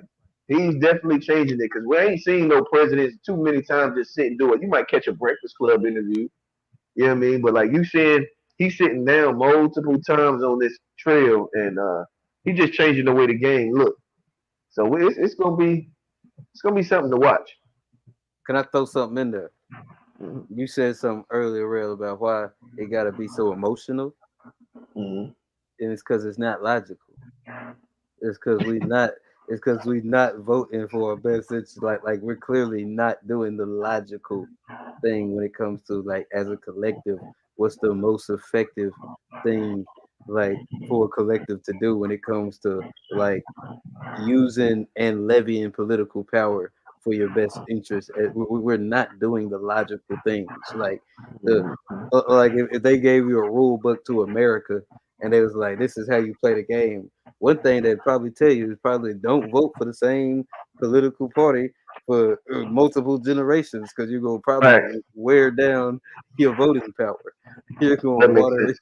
You're gonna water it down. That probably is like very key in that. But yeah, I think that has a lot to do with it. It's just like the emotions and the well, you got it like you see the commercials. They're like existential.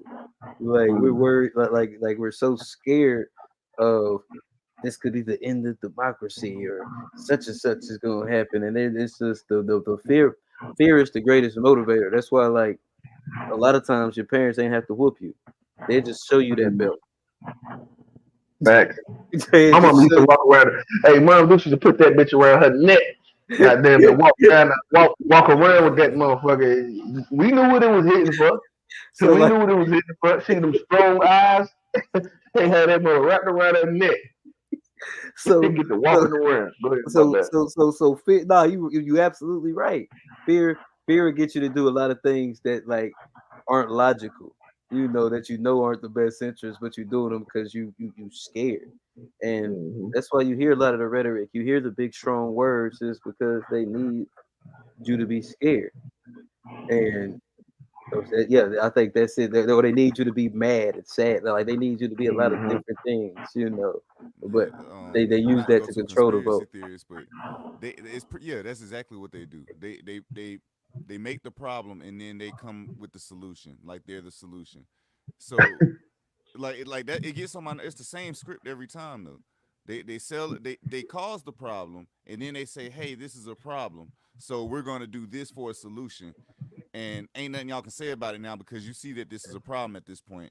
No, it's And literally it's like it's literally the way it seems like it's the way that the laws are written. So like in order for me to get this, and for if we're gonna do bipartisan, if it's gonna be a bipartisan thing, then I have to give you something too. If you're gonna give me this, then I have to give you something, and we both go back and forth until we be like, all right, we're good with that. So then by the time the effects of what all of the other stuff that was in there come, it depends on who's in office, whether Republican or Democrat, and you'll yeah. see how they blame who the fuck.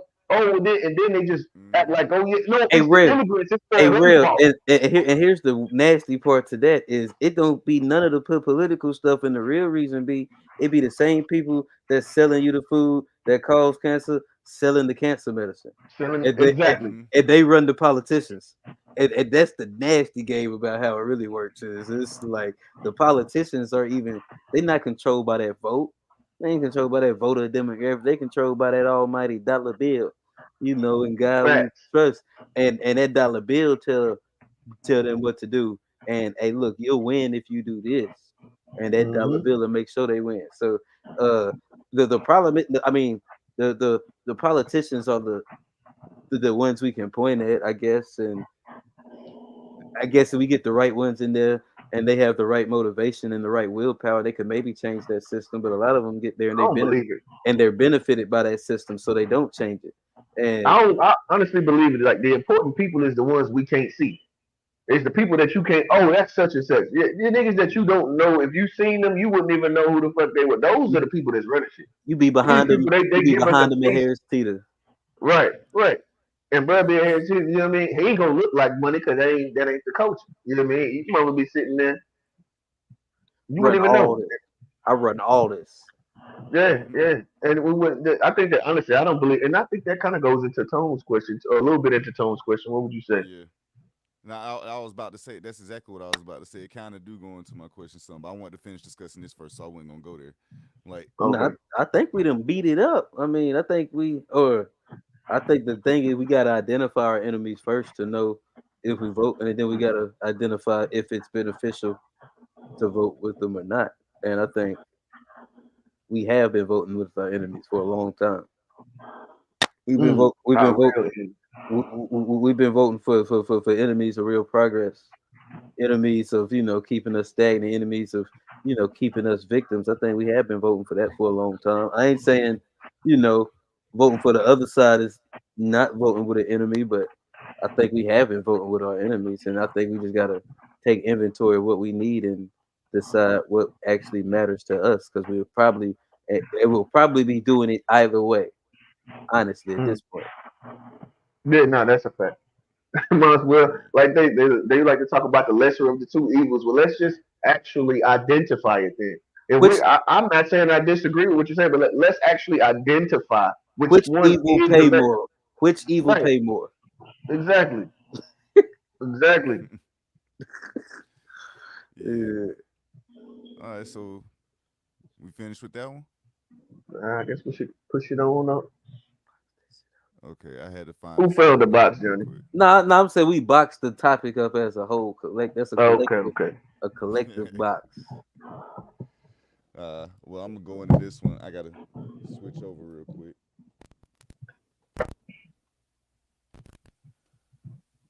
So basically, this one I wanted to play real quick. It's I basically okay. I'm gonna play this video. I gotta play a couple of videos actually. So y'all just bear with me, and I'm explaining like how I explain it.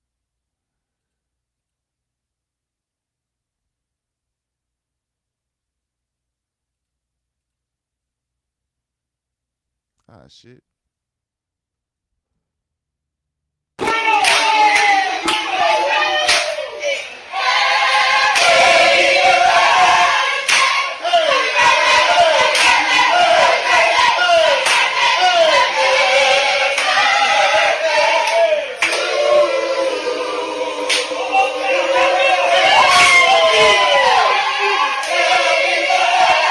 All right, I'm not gonna play that all the way out. Like y'all get the gist of it.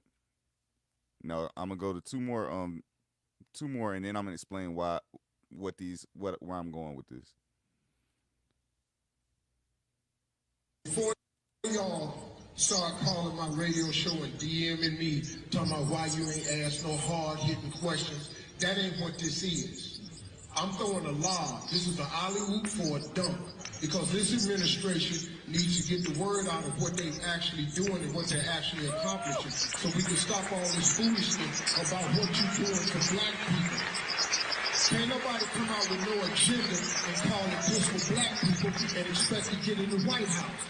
You got to play the game different. Y'all know what this is. So now this next question is another lob for her to dunk. Because they done a lot, man. But we see, I'm on this radio show, I'm hearing all these people talking about, I'm not voting if they not doing nothing for us. Listen to me. If you do not vote, the analytics will show. They know how many women vote, they know the age you are when you vote. If we don't vote, how we gonna ask for something next time? For y'all. All right. So that's all I got to play right there to even get into this topic for real. Let me switch back. All right, so the reason I played the first video is all of us have been in a moment like that before, right? Like where you see black people, or that you've been a part of, even where you're singing or you participating in the chant or whatever. But we've all seen how that feels, right? I would have y'all done seen that feeling or had that feeling before, being a part of a crowd where you chant. I know Jeremy as we've been in a band, so you say what? Was in band, you done did it. Have you ever had that feeling where you're with a crowd of black people and y'all all chanting or singing the same thing, and you know that feeling that you get while that's going on, like where you like, dang, our voices is powerful. Yo, yeah, I see what you're saying. Yeah, we've all seen what that said. So what happened in that first video was these black people had started they didn't know each other. It was some people who was singing to their pastor and some other people at another just table joined in. And they just start singing right along with them. This was a random thing. And so this happens in the black community all the time, where we get these glimpses of how powerful our voices really are when we're in unity. But then you get people like the other clip. The reason I played that is you've seen Steve Harvey and everything telling us how we need to do or whatever. So it's really who is controlling that powerful voice that we have. Like the loudest people in our community is usually the wrongest people. So that's really what my question was. Who controls the voice of the black community? Like who's giving us the opinion that's being spewed predominantly? Because there still is there is a predominant voice within the black community. It's the Like big. there's a predominant idea of what a black person is. So who is in charge of that voice, or who's in charge of like who's feeding that to us? So I think it's two different voices. I think there's a voice of, you know how when stuff goes viral and like the the initial moment of like, you know how that moment was like we own that moment. But if that was to be like a let's say like a record label or a song, we know like who owns the record labels, the music. We know who owns the news, who owns the movies. And so when it comes to mass producing the culture, you know, I think black culture is the mom and pop shops. It's cultivated on the local level. It's cultivated individually. But once they start mass producing it, once we see it get to millions of views, once we see it on big screens, it's no longer owned by us politically. The the people who are pushing the message for the representatives for black culture are usually the ones that are usually paid. I ain't gonna say paid off, but they're only speaking for one side 9 times out of 10, and it's usually a financial benefit for them speaking on that one side. And so I think we control the organic voice, but when it comes to the representation of it, the outsourcing of it, we don't control that. Hmm. That's crazy. Like as I was sitting there listening to you, Johnny, I think you made a good point. Something to point out is that like they believe that because black folk like something, this let's say this one idea, let's say that this one video goes viral, just because we love it at mass doesn't mean that we would want that ain't what we want to be the fame to come from. Like just because like what I'm saying is like just because you watch there's a good song and okay that like the idea of this, I think that there's some music that becomes so big, but it's like niggas really just laughing at it. Like it's actually just something that's funny, but that doesn't mean that somebody should sign this person to a record label and allow Yeah. them to start pushing this whole narrative at mass. It's And like, now they man, like y'all don't understand. represent us. They represent black folk. Like, bro, no, hold on. We just laughing at this nigga, bro. We just laughing at this nigga, bro. But they don't understand us, and it's not. It's like they don't really care to understand us. And then you gotta think about it. I think black culture is one of the fast. It's the fastest moving culture. It changes like fucking. Our culture changes It's very quickly. Like we profitable get too. from It's one thing to the profitable. next. Oh no, it's very much so profitable. But it's like it goes from one thing to the next, and it's like okay, but then maybe that's what they're doing. They're like capitalizing on the fact that like. But I think I don't know to answer the question of who actually speaks for black people. It's the media. I don't believe that, especially whoever it is, they ain't anybody that black people as a whole has like co-signed. Because I don't think as a whole we've co-signed anything. Um, yeah, it's I don't know who speaks for us, but I would assume whoever it would be, it would have to be some famous person that they decided is the person they're gonna go to talk about us with. It ain't somebody that we've actually come up with. Whoever it is, it's some entertainer that they've, you know what I mean, promoted to this position of speaking for black people. Yeah, and And whoever they is. one of the things I notice is our voice gets weaponized a lot. Like within our voice gets weaponized a lot to use for different movements and everything. And this has been over time. I've been noticing this for years. Like whenever they want to accomplish something, they like, and it might be devious, whatever movement they want. It's like we have certain movements that happen within the black community where it'd be like, okay, y'all didn't have nothing to say about this over here, but you had a lot to say about this, and these things went together, but you only didn't have anything to say about this because nobody told you to say anything. You get what I'm saying? Yeah. Like, and I think a lot of it comes from it's like we have these media anchors, like certain people who are in black media that end up speaking, like Charlemagne. Even though I like Charlemagne to a degree, but still at the same time, like Charlemagne sometimes is just like talking point. Steve Harvey is definitely one of them who just like you clearly just working for one side or whatever. Like, But I think a lot of people, a lot of influential people end up listening to these people. So like, even though our generation, we don't necessarily listen to Steve Harvey, grandparents do. Yeah. So even though your grandparent might, like Steve Harvey might not influence you, but your grandparent might. I think a lot of our parents listen to Steve Harvey. Our parents, yeah, even parents, yeah. Your mom and dad might influence you. Like, so I think it's like it's a self-perpetuating cycle. And I'm coming to that conclusion now as I'm thinking about it. Like, some of it is like, it's not necessarily because I was thinking about the media just being the main influence, but it's not necessarily that the media is the influence. It's who the media influence that influences you. Where we end up like in a lot of these situations, like even with like this whole election and everything, the black people who not voting, you keep hearing them talk about the same talking points. What about Project 2025? We going back in slavery if you don't vote, if you vote for Trump. The Project 2025. They keep saying the same thing, but they got that from somebody. Like nobody has had anything to say about anything going on with Biden the whole time. Like black people ain't really been speaking up about the stuff. Like, and I actually expected that. I expected that to be a thing. After Trump had got in office the first time and we was sitting there like afterwards, I figured we was going to keep paying attention to politics. Like, yeah, we voted these Democrats back in. We going to be strict on what they doing. Nope, didn't happen. Yeah, so I think it's I think yeah, go ahead. I think we've been socialized to love having an opponent. Like we love to have an opposition. It's not entertaining unless there's opposition, unless there's like a group and like you're picking one side or the other, and y'all are like combating. It's the same thing like with the FBA diaspora conversation. We love that. We love the fighting. We love the fighting. The fighting is the most entertaining thing. You know what I mean? It's like like sports. It's like sports. You know what I mean? It's like instead of just having the music, then we do what is it called? The verses. You know what I mean? We gotta have this whole pit one side against that. We need that in order to be entertained. And that's why like once the person's in office, you stop talking about it because like there's no longer entertaining. It's just like politics has become another way of just entertaining people. And that's why like it's not like supposed to be informative. You're not really trying to learn anything. You're literally just being entertained for something that you could possibly talk about tomorrow at work or like, you know what I mean? It's like not really like, I don't think that we're looking to be entertained. And they've like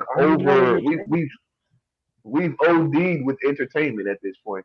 And so now even something quote unquote as serious as politics is now also entertainment. Yeah, it's like the fucking circus. Yeah, I think it's done. Are you not entertained? Man, honestly, bro, I would be getting into all of the shit, bro. I'm not a big TV fan. I watch a lot of like podcasts. I get entertained by hearing people's story from themselves and stuff like that, but I don't watch TV and movies and stuff like that. I don't know. I was gonna say, I'm trying to get back into it because it helps. I see that steering wheel back there. Oh yeah, I said. Oh yeah, I play the game, but as far as like the entertainment, like yeah, because it's like super fake. I don't want to be entertained by real shit, like you know what I mean, finding the entertainment out of like real stuff. Nah, just give me my little fucking game. I'll be entertained over here and do that. But like as far as things that could be taken seriously, nah, I don't really want to be entertained. I ain't no big person like seeing like this nigga Johnny just been. But yeah, oh he froze up hard. But yeah, I don't know. I think that we just in a weird space. We're in a weird space. I don't know if politics is like serious as maybe we once thought it was. I'm not gonna lie. I thought people would continue scrutinizing politicians as much as they were scrutinizing Trump. Like I was actually impressed with how we were during the time period that Trump was in office, because you had all these people who came out like as reporters and investigators. I actually was impressed with that time period. Like okay, black people is actually paying attention to what's going on. I thought that same momentum was gonna keep going, and it was like as soon as we got Chucks and Pearls in office and Joe, everybody just stopped paying attention. Yeah, I think that we wanted that though. We didn't want like it during that time period because that was the first time it had gotten like it was. It was. So I think that we wanted a sense of normalcy, even though they were still gonna be doing all of the bullshit that they continue to do and have always done in the background. We just didn't want it to be on Twitter and the nigga tweeting and You know what I mean? Talking shit to people and like we just didn't want that. We wanted something quote unquote more presidential. Um, and then we go back to our regular lives of doing whatever we were doing until it's time to vote again, and then watch the circus, and then go back to it again. You know what I mean? At least that's how I feel about it. And I I think don't know. everybody thought it was gonna go back to like excuse me. I think everybody thought it was gonna go back to 2019 at some point. Like Mm. like after COVID. We It's like oh times have oh come on changed. Like before COVID. yeah, pre-COVID versus Pre-COVID. post-COVID, different time. Nah, Different I'd time. agree. It's a whole different time. I think people are still waiting to get a sense of normalcy for 2019. Like they think it's gonna go back to that at some point. It's never going back. Want to think about what was like what was the normalcy of 2019. One thing I say like I'm out. I care to be out and amongst people more since COVID, like because of the fact that that shit was so you know what I mean, so tight and concealed. Like I can't even remember so much. It just went by so fast. It It went seemed by like COVID fast. sped up time. It went by fast, but then on top of that, everybody drastically grew in a different way during that time. You ain't had no choice but to deal with yourself during that time period. Mm, Like you literally like most of us literally was in the house for months and didn't go yeah. anywhere. So you had no choice but to deal with yourself. And I think a lot of people did. Like it's like I'm so drastically different in my mindset than I was in 2019. Not my foundation, but my mind's a lot of different things that I thought in 2019. I don't think now, or 2020 even. I Mm, don't think now. Whole yeah. world is different. I would probably say I don't know if I was even Democrat then, because I was still on the whole bandwagon of man. Y'all gotta look at these people we voting for. Even then, Oh yeah, nah. You was the you was the first dude, black person that I seen that was actually like even considering Trump. Just like considering the information of the like that's not a good. You know what I mean? You was the first person that I actually like that was close enough to me to actually have a conversation with about the shit and got me to second guessing some shit. But I was still like it was still a level of emotion. You know what I mean? It's like the ties that you had to your family and that the things that they say. It's like yeah, I'm still coming out of some of it because like I'm still at the point to where it's like I don't a lot of the things that like Kamala on like I'm not this whole like LGB in the schools and shit. I'm not with that. I ain't with immigration, the immigration policy as it is now. Um, hmm like it's some strong ones. I got some strong ones that I don't fuck with on her. And on the other side, the stop and frisk and police immunity. You know what I mean? There's some things on both sides, but there is one side that I really think is to the detriment of like my child. You know what I mean? I did the LGBT and the immigration. To me, I think that that shit will change the trajectory of the country. You know what I mean? Like in the different way that we've seen. I mean, like even hmm economically and all, like it's going to be completely different. The whole feminization of the men and you know what I mean? That shit, all of that. You know what I mean? I ain't with none of that. So like that's I'm more strongly against that. But I also am against police immunity. I am against that. Let me Go ahead. Can I hop in there?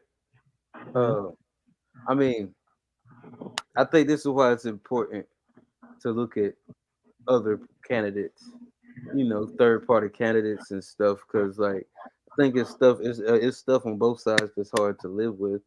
Um, I will say this though when it comes to like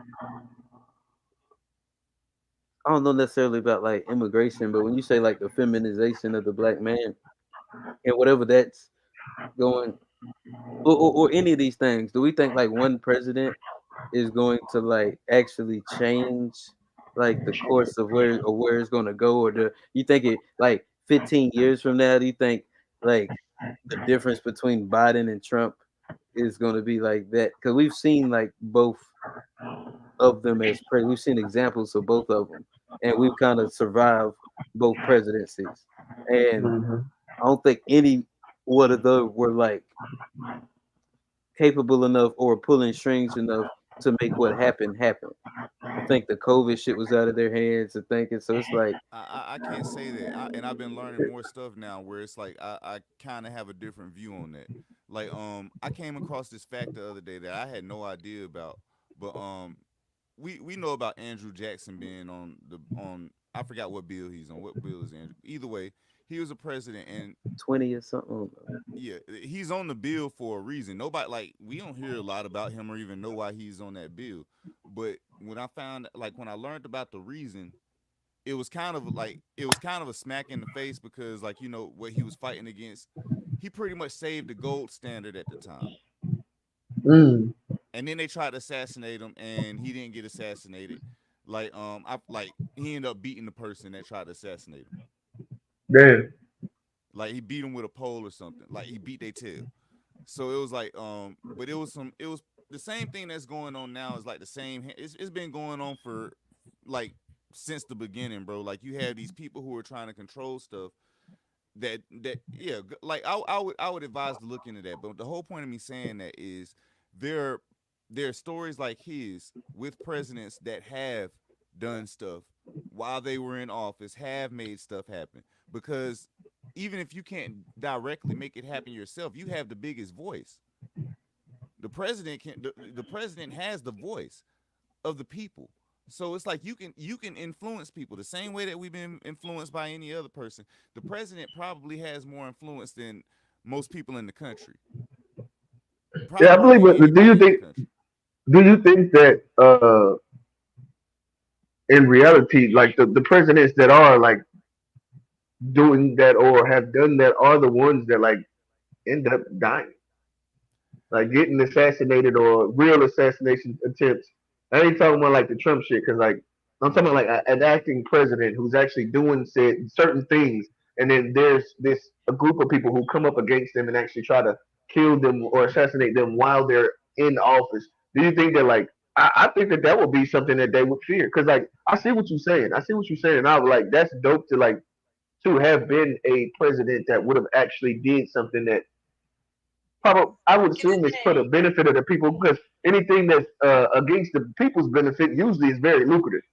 Mm-hmm. So you know what I mean? The machine is going to is going to pay you to do exactly what they would like for you to do, and then when you start stepping up against going away from whatever way that they're trying to get you to, then that's probably when you start looking at the possibility of it being off. Mm. Yeah. I think I'm about done with that topic though. We can go to the next one. But yeah, this who controls the voice? I know we don't, whoever it is. No, we boxed the topic. No, we just boxed it. Bro, he keep holding up. He want to hold up that box so bad, bro. These are just general boxes. Just general boxes. Okay, and I know I had mine in the chat. People, Chuckle, what's good, man? Hey, salute. Thank you for pulling up. Are you joining the podcast late and you don't know what's going on? Q is on his honeymoon. He just got married. We holding it down for the day. Epic night. Congrats to the brother and the family as a whole. Beautiful. I love beautiful self in that picture. But we'll talk about that when Q come back. I think we'll probably have like a real good recap of how everything went. But we definitely appreciate you pulling up. Wishing them happy honeymoon. And hey, call in if you want to. You got to call in. No, we already heard about that. He calling in, bro. See, when you've been married for an extended period of time, you know when to shut the fuck up about marriage type of stuff. Like you know what I mean? You know when people start getting into it, I'm like, oh yeah, well go and tell him I said you don't relay information. If you've been married for 10 years, you know you won't relay information. That ain't how you do. But what I was going to say is like, so I kind of switched my topic up for the week. I put it in the chat, but I put it in there afterwards. I'm glad that it wasn't on the actual flyer because we talked a lot about pretty much where I was going to try to take the conversation anyway. I think that this is a dope one to kind of close on. And it's the sentiment, it's the statement in quotes, as a man, nobody cares. Do you believe that it's real? Do I believe that nobody cares? Right. You know how we say that a lot. And I think it's like, as we started talking about female accountability, it's becoming more and more popular to say. But I would say for you specifically and the men that are around you that may have said this or like kind of made you feel that they believe this way, do you believe that is actually the reality of your life and the men that you know's life? Like that no as a cares singular about man, no one as a man, as an individual man, nobody as cares. about me. Yeah, about me. Yeah. Nah, I mean, nah, I think, nah, I know people care. I mean, Mm. I do know that people care. Like, yeah, I Well, know is it they more of care. a feeling thing? Do you feel Some like people care? sometimes I feel like people don't care because of like the Mm. circumstances and things like that you go through. Shit, life is tougher. Yeah, the people that care about me, life is hard for them, and sometimes they might feel like I don't care about them, and Mm. sometimes life, and I think, we was just talking about feelings and logic when it comes to uh when it comes to voting and stuff, and sometimes that comes down to relationships too. um I've said that, who cares, and moving on. Sometimes it's Hmm. tough, sometimes with what's required of you as a man. Sometimes you feel like nobody cares, but that doesn't mean they don't care. It doesn't mean it's not a community out there that got your back, even if you can't see it, even if you don't feel it. I know there's a community. I've seen it. I've witnessed it. I've, even this past weekend and last Hmm. weekend with the wedding and the bed. Like yeah, I know people care, but when it comes to day-to-day battles, sometimes it's tough, and sometimes it's hard to feel that way, or it's easy to feel like people don't care. I've been at the place where I felt like people didn't care, like where it was a constant thing. And what I'll say about that is I think that's a mental health issue Mm. that maybe a lot of men don't acknowledge, because I actually did really believe that at the time when I felt like that.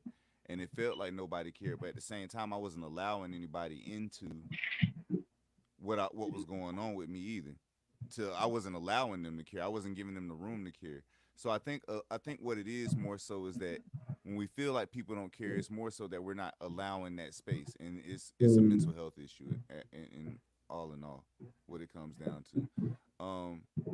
I do understand the sentiment sometimes, because people might not care in the way that you want them to care, and that usually is still a self problem though.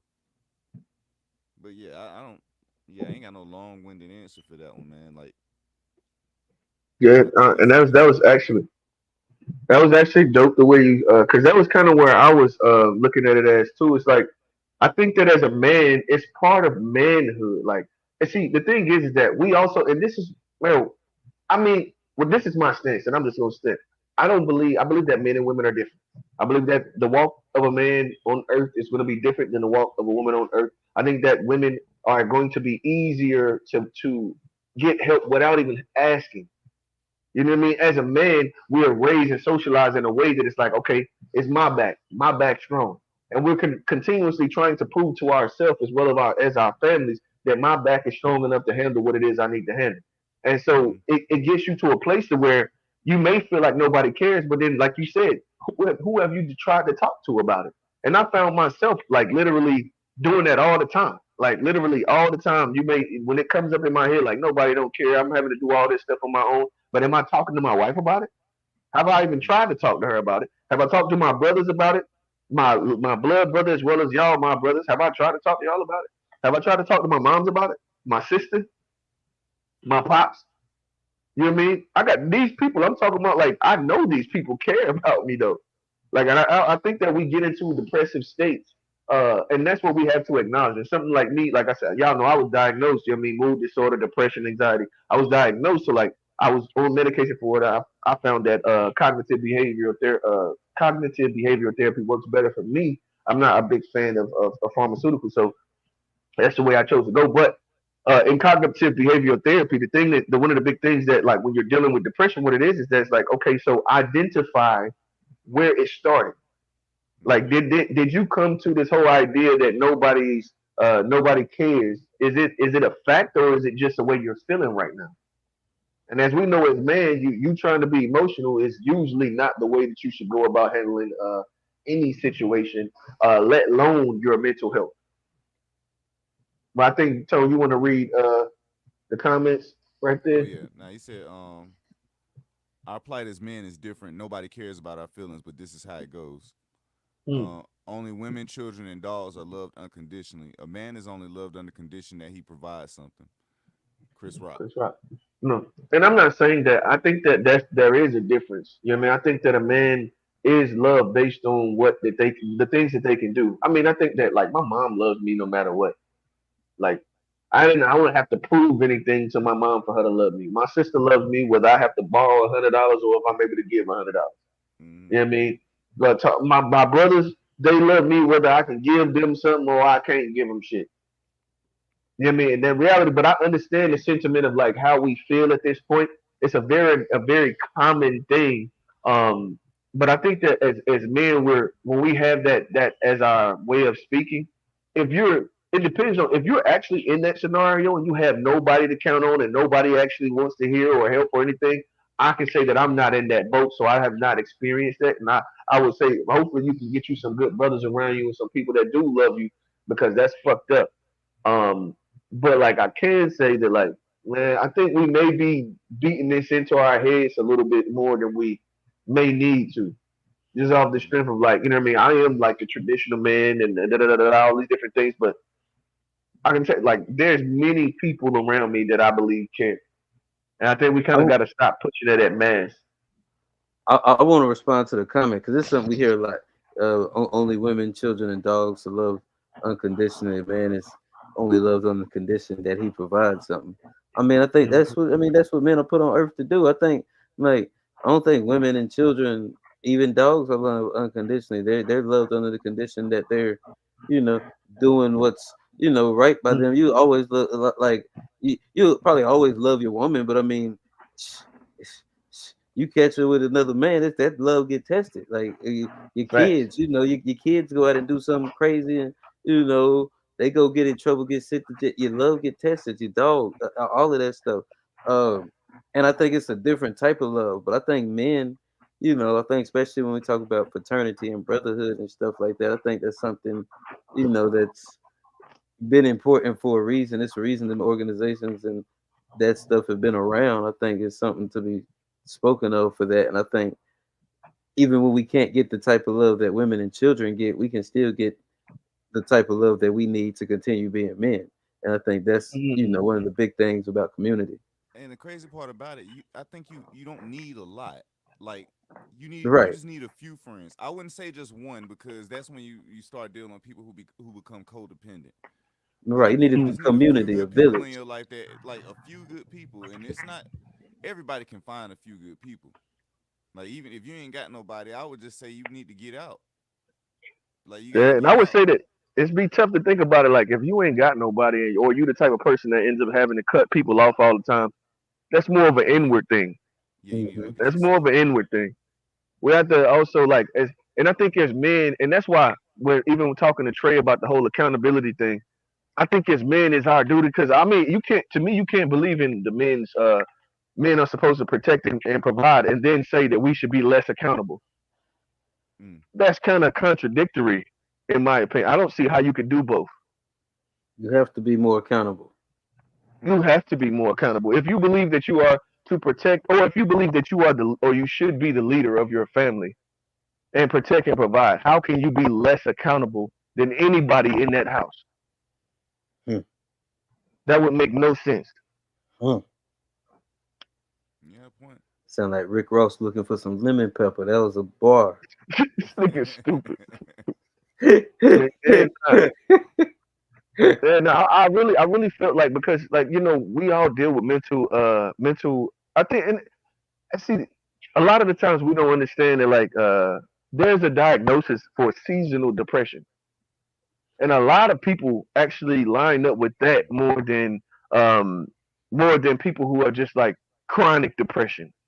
Because chronic depression, of course, like that looks completely different than seasonal depression. I think a lot of us just have seasonal depression. Maybe this time of year, like my mom passed, or it's God forbid, I'm not to fuck that example. But some people have had that happen where deaths like, and it's a certain time of year that you know what I mean. They kind of go through a thing every time, you know what I mean. And then there's also like times where I find that like I'll get myself into this thinking literally just based off some shit that I did.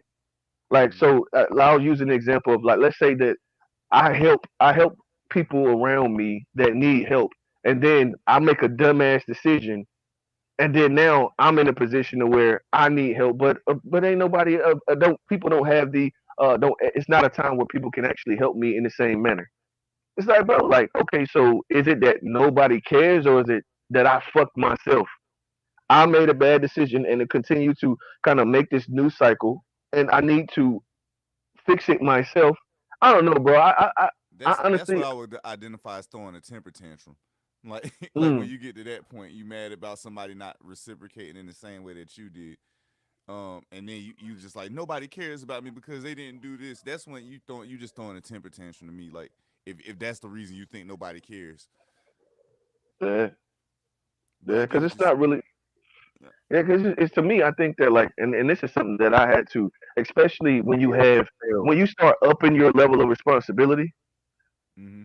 when you start adding additional and you start upping them joint, and then it come to a point to where, bro, like, okay, it's a lot riding on me making the decisions that I'm making. You know what I mean? That the level of accountability is no way that it doesn't get, it gets harder, and it could feel like that's how everything's on my back. But I mean, what you gonna do, man? And I think that like one thing I will say, and I'm gonna end with this, is that like that's why I appreciate our brotherhood so much, is because, man, I think that, bro, every man needs solid brothers in relationships. This is my last point.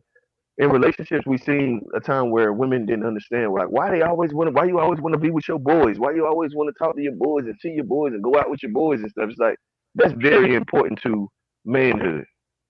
It's very important that we are able to assemble amongst each other and just shoot the shits and, like, you know what I mean, decompress. Is very important, and I hate it for any brothers that ain't got that. And then if you got that, there's no way you don't think that nobody cares, bro. Yeah, bro, I'm excited to No, that's talk about the facts. wedding just because of that. That's facts. Fact. That's facts. Hey, y'all boys seen the pictures? Hey, Mm-hmm. I ain't hey, even peeped all of the pictures, but y'all man, boys, y'all boys clean up well, man. We hey, look like a solid, a solid collective up there, on that podium, bruh, standing beside my man, sending him off the right way. Uh, hey, Man, bridesmaids was beautiful too. It was a good time, man. yes. yeah, man. Yeah. We'll talk about that next week though when Q back, or yeah, he'll be back Mm-hmm. next week, right? Maybe I don't know. I ain't want to overpromise and I underdeliver. think he said he was gonna be back next week. I asked him Yeah, about so that. we'll let the people know. It was a good one. You want to read that one, Tone, or you want me to Authority and get it? accountability are linked. With increasing authority comes an equal measure of accountability. Women want authority without accountability. That's why they make bad leaders. Mm, Mm. mm. No, That, man. I don't, Trey would like that one. yeah, I believe so. I believe so. I don't know, man. I know some great women too. I ain't gonna say. I think that it's naturally a man's role. We should step up and lead. I think that Hmm.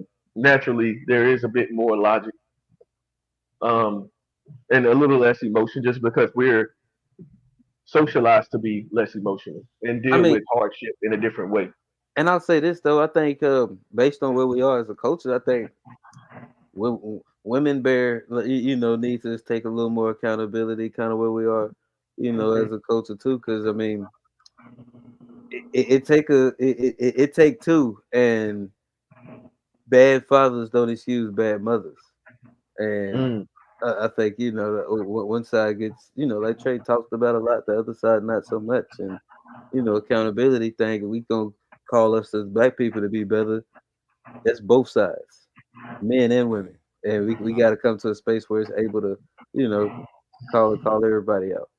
I was just sitting here looking at the statement as he said, "Women want authority without accountability," and I thought about it, and you can prove that in one way. You ever try to tell a woman she wrong? Yeah. Like, bro, it don't go over well. They do not like to hear that. I mean, I can think of personal women in my own life. Hey, Yeah. you Yeah. you right as game. Like I'd be like, oh, you right, babe. Yep. Yeah. Not fact. Not fact. Ooh, ooh, And as a babe, man, you so right. that's fact. That's fact. And then, rather They ain't than try to rather hear it. than admit guilt, they'll rather like change your behavior to show you that they're not mad, rather than say I was wrong. They'll throw Yeah, I you mean, some. they ain't really trying to wear that shit like that. But I mean, And I we should. agree. I mean, but like as a, okay, like as a man, this before we go, as a man, like Okay. if you know the woman is sorry, do you gotta really like pin her to the wall and make her say it? It depends on what the expectation of you being sorry is. Mm. You know what I Uh, mean? If she doesn't uh, pin you to the wall, then you shouldn't. But I mean, honestly, if you're gonna pin her to the wall, it's gonna be some crazy. It ain't gonna fare well either way. So That's what I'm what you saying. have to do, and that's a part of being a leader. You have to be tactful and Hey, figure out what's we more naturally important. built for it, bro. We get told we wrong all the time, bro. Hey, this is a good point. He says society wasn't created to hold women accountable. They are just not built for it the way we are. No, that's true. I That's mean, it's true true. though. Like they not built for like yeah. That's why we willing to take the blame a lot of the time. Like man, I Yeah, talk true. that And shit. that's why you could I'm pin gonna me have to against the deal with it. wall. If I'm wrong, I'm wrong. But like Yeah. I found myself, trying to pin a motherfucker against the wall, and it's just like Shoot, even when you right, sometimes you done got pinned against the wall. It's like, okay, dang, all right. Fact. you can't Can't pin do like you that. can't do that, bro. It's just because then you be wrong. You done pinned them up. Like if you try to like grab a cat and like pull it and it start scratching and shit. They grab a cat, goddamn. It's a bad fucking idea. Hey, shout out to that boy Big Donald. Oh Oh man, man. I Yeah, like how nah. I like how we rounded that one off. What y'all Yeah, think? that was good. Y'all got anything else? Oh, Yeah, it's a it's fun good. I conversation like this. We had a good show, but I'm looking forward to being back in the studio Back for in the sure. for back in the sure, stew. bro. We Like got man, some. it's. I ain't gonna say that. We got some bugs to fix. I Uh, mean, Mm. well, this was a different. We just wanted to make yeah, sure we kept the show going for y'all, man. We know it was a little Right, buggy right. this episode, but we wanted to keep the episodes going. Like we want to make sure we giving y'all something every week to tune into. We appreciate y'all tuning in every week Big fact. wholeheartedly. Like it mean a lot to us. And yeah, for sure. What we'll be Tone back in said, the I like studio. that. Yeah, man. I like on camera tone, bruh. On cam too. On cam tone. We had off cam ties. Now we got on cam Uh, tone. Yeah. But Next week I'm gonna be down tone. I like that. What up, Rail? What you thinking? Before we get out of here, what you got to give them? No, I guess, man. Shit, I say, man. Great conversation again. We appreciate y'all. And again, like we just wanted to show y'all that, like we are committed. We're committed to doing and speaking our truth, as long as we can. And I mean, we definitely did this to show the commitment. We could have just took the week off because it was like not having Q is one thing, but then also not being in the studio together and being able to vibe off each other's energy is another thing. But we definitely wanted to show the commitment that we have to y'all, and we appreciate y'all tuning in week after week and in the comments and challenging our opinions and allowing us to challenge ours. I think we're growing as a community. The more we do that, we'll become closer and closer. As long as it's not a combative, as long as and that's the same thing. Going back to the conversation that we were just having with a woman is what is the goal? If the goal is for us to find a common ground to create sustainable relationships and push forward as a community, then that has to be a level of consistency, a level of patience and love and appreciation. And we definitely appreciate and love y'all for tapping in and continuing to allow us to utilize your electronics in your homes and giving us your ears. Yeah. No, for sure. I second. Definitely. They. I couldn't have said it better than these two great gentlemen up here above me. Uh, we definitely appreciate you tuning in. Again, this is season 5. We trying to stay committed to the process. You got to trust the process. We working through it. We gonna be back for another episode again. That's gonna be next week, 4:30 p.m. Anything changes, we'll let you know, and you can find us. You can keep up with all the updates on all our social medias. That's uh, at D2B Fair Show. That's Facebook, Instagram, TikTok, and Threads. Another great show. I am your host, Johnny P. Over here, real. It's Tone. And we out. We out.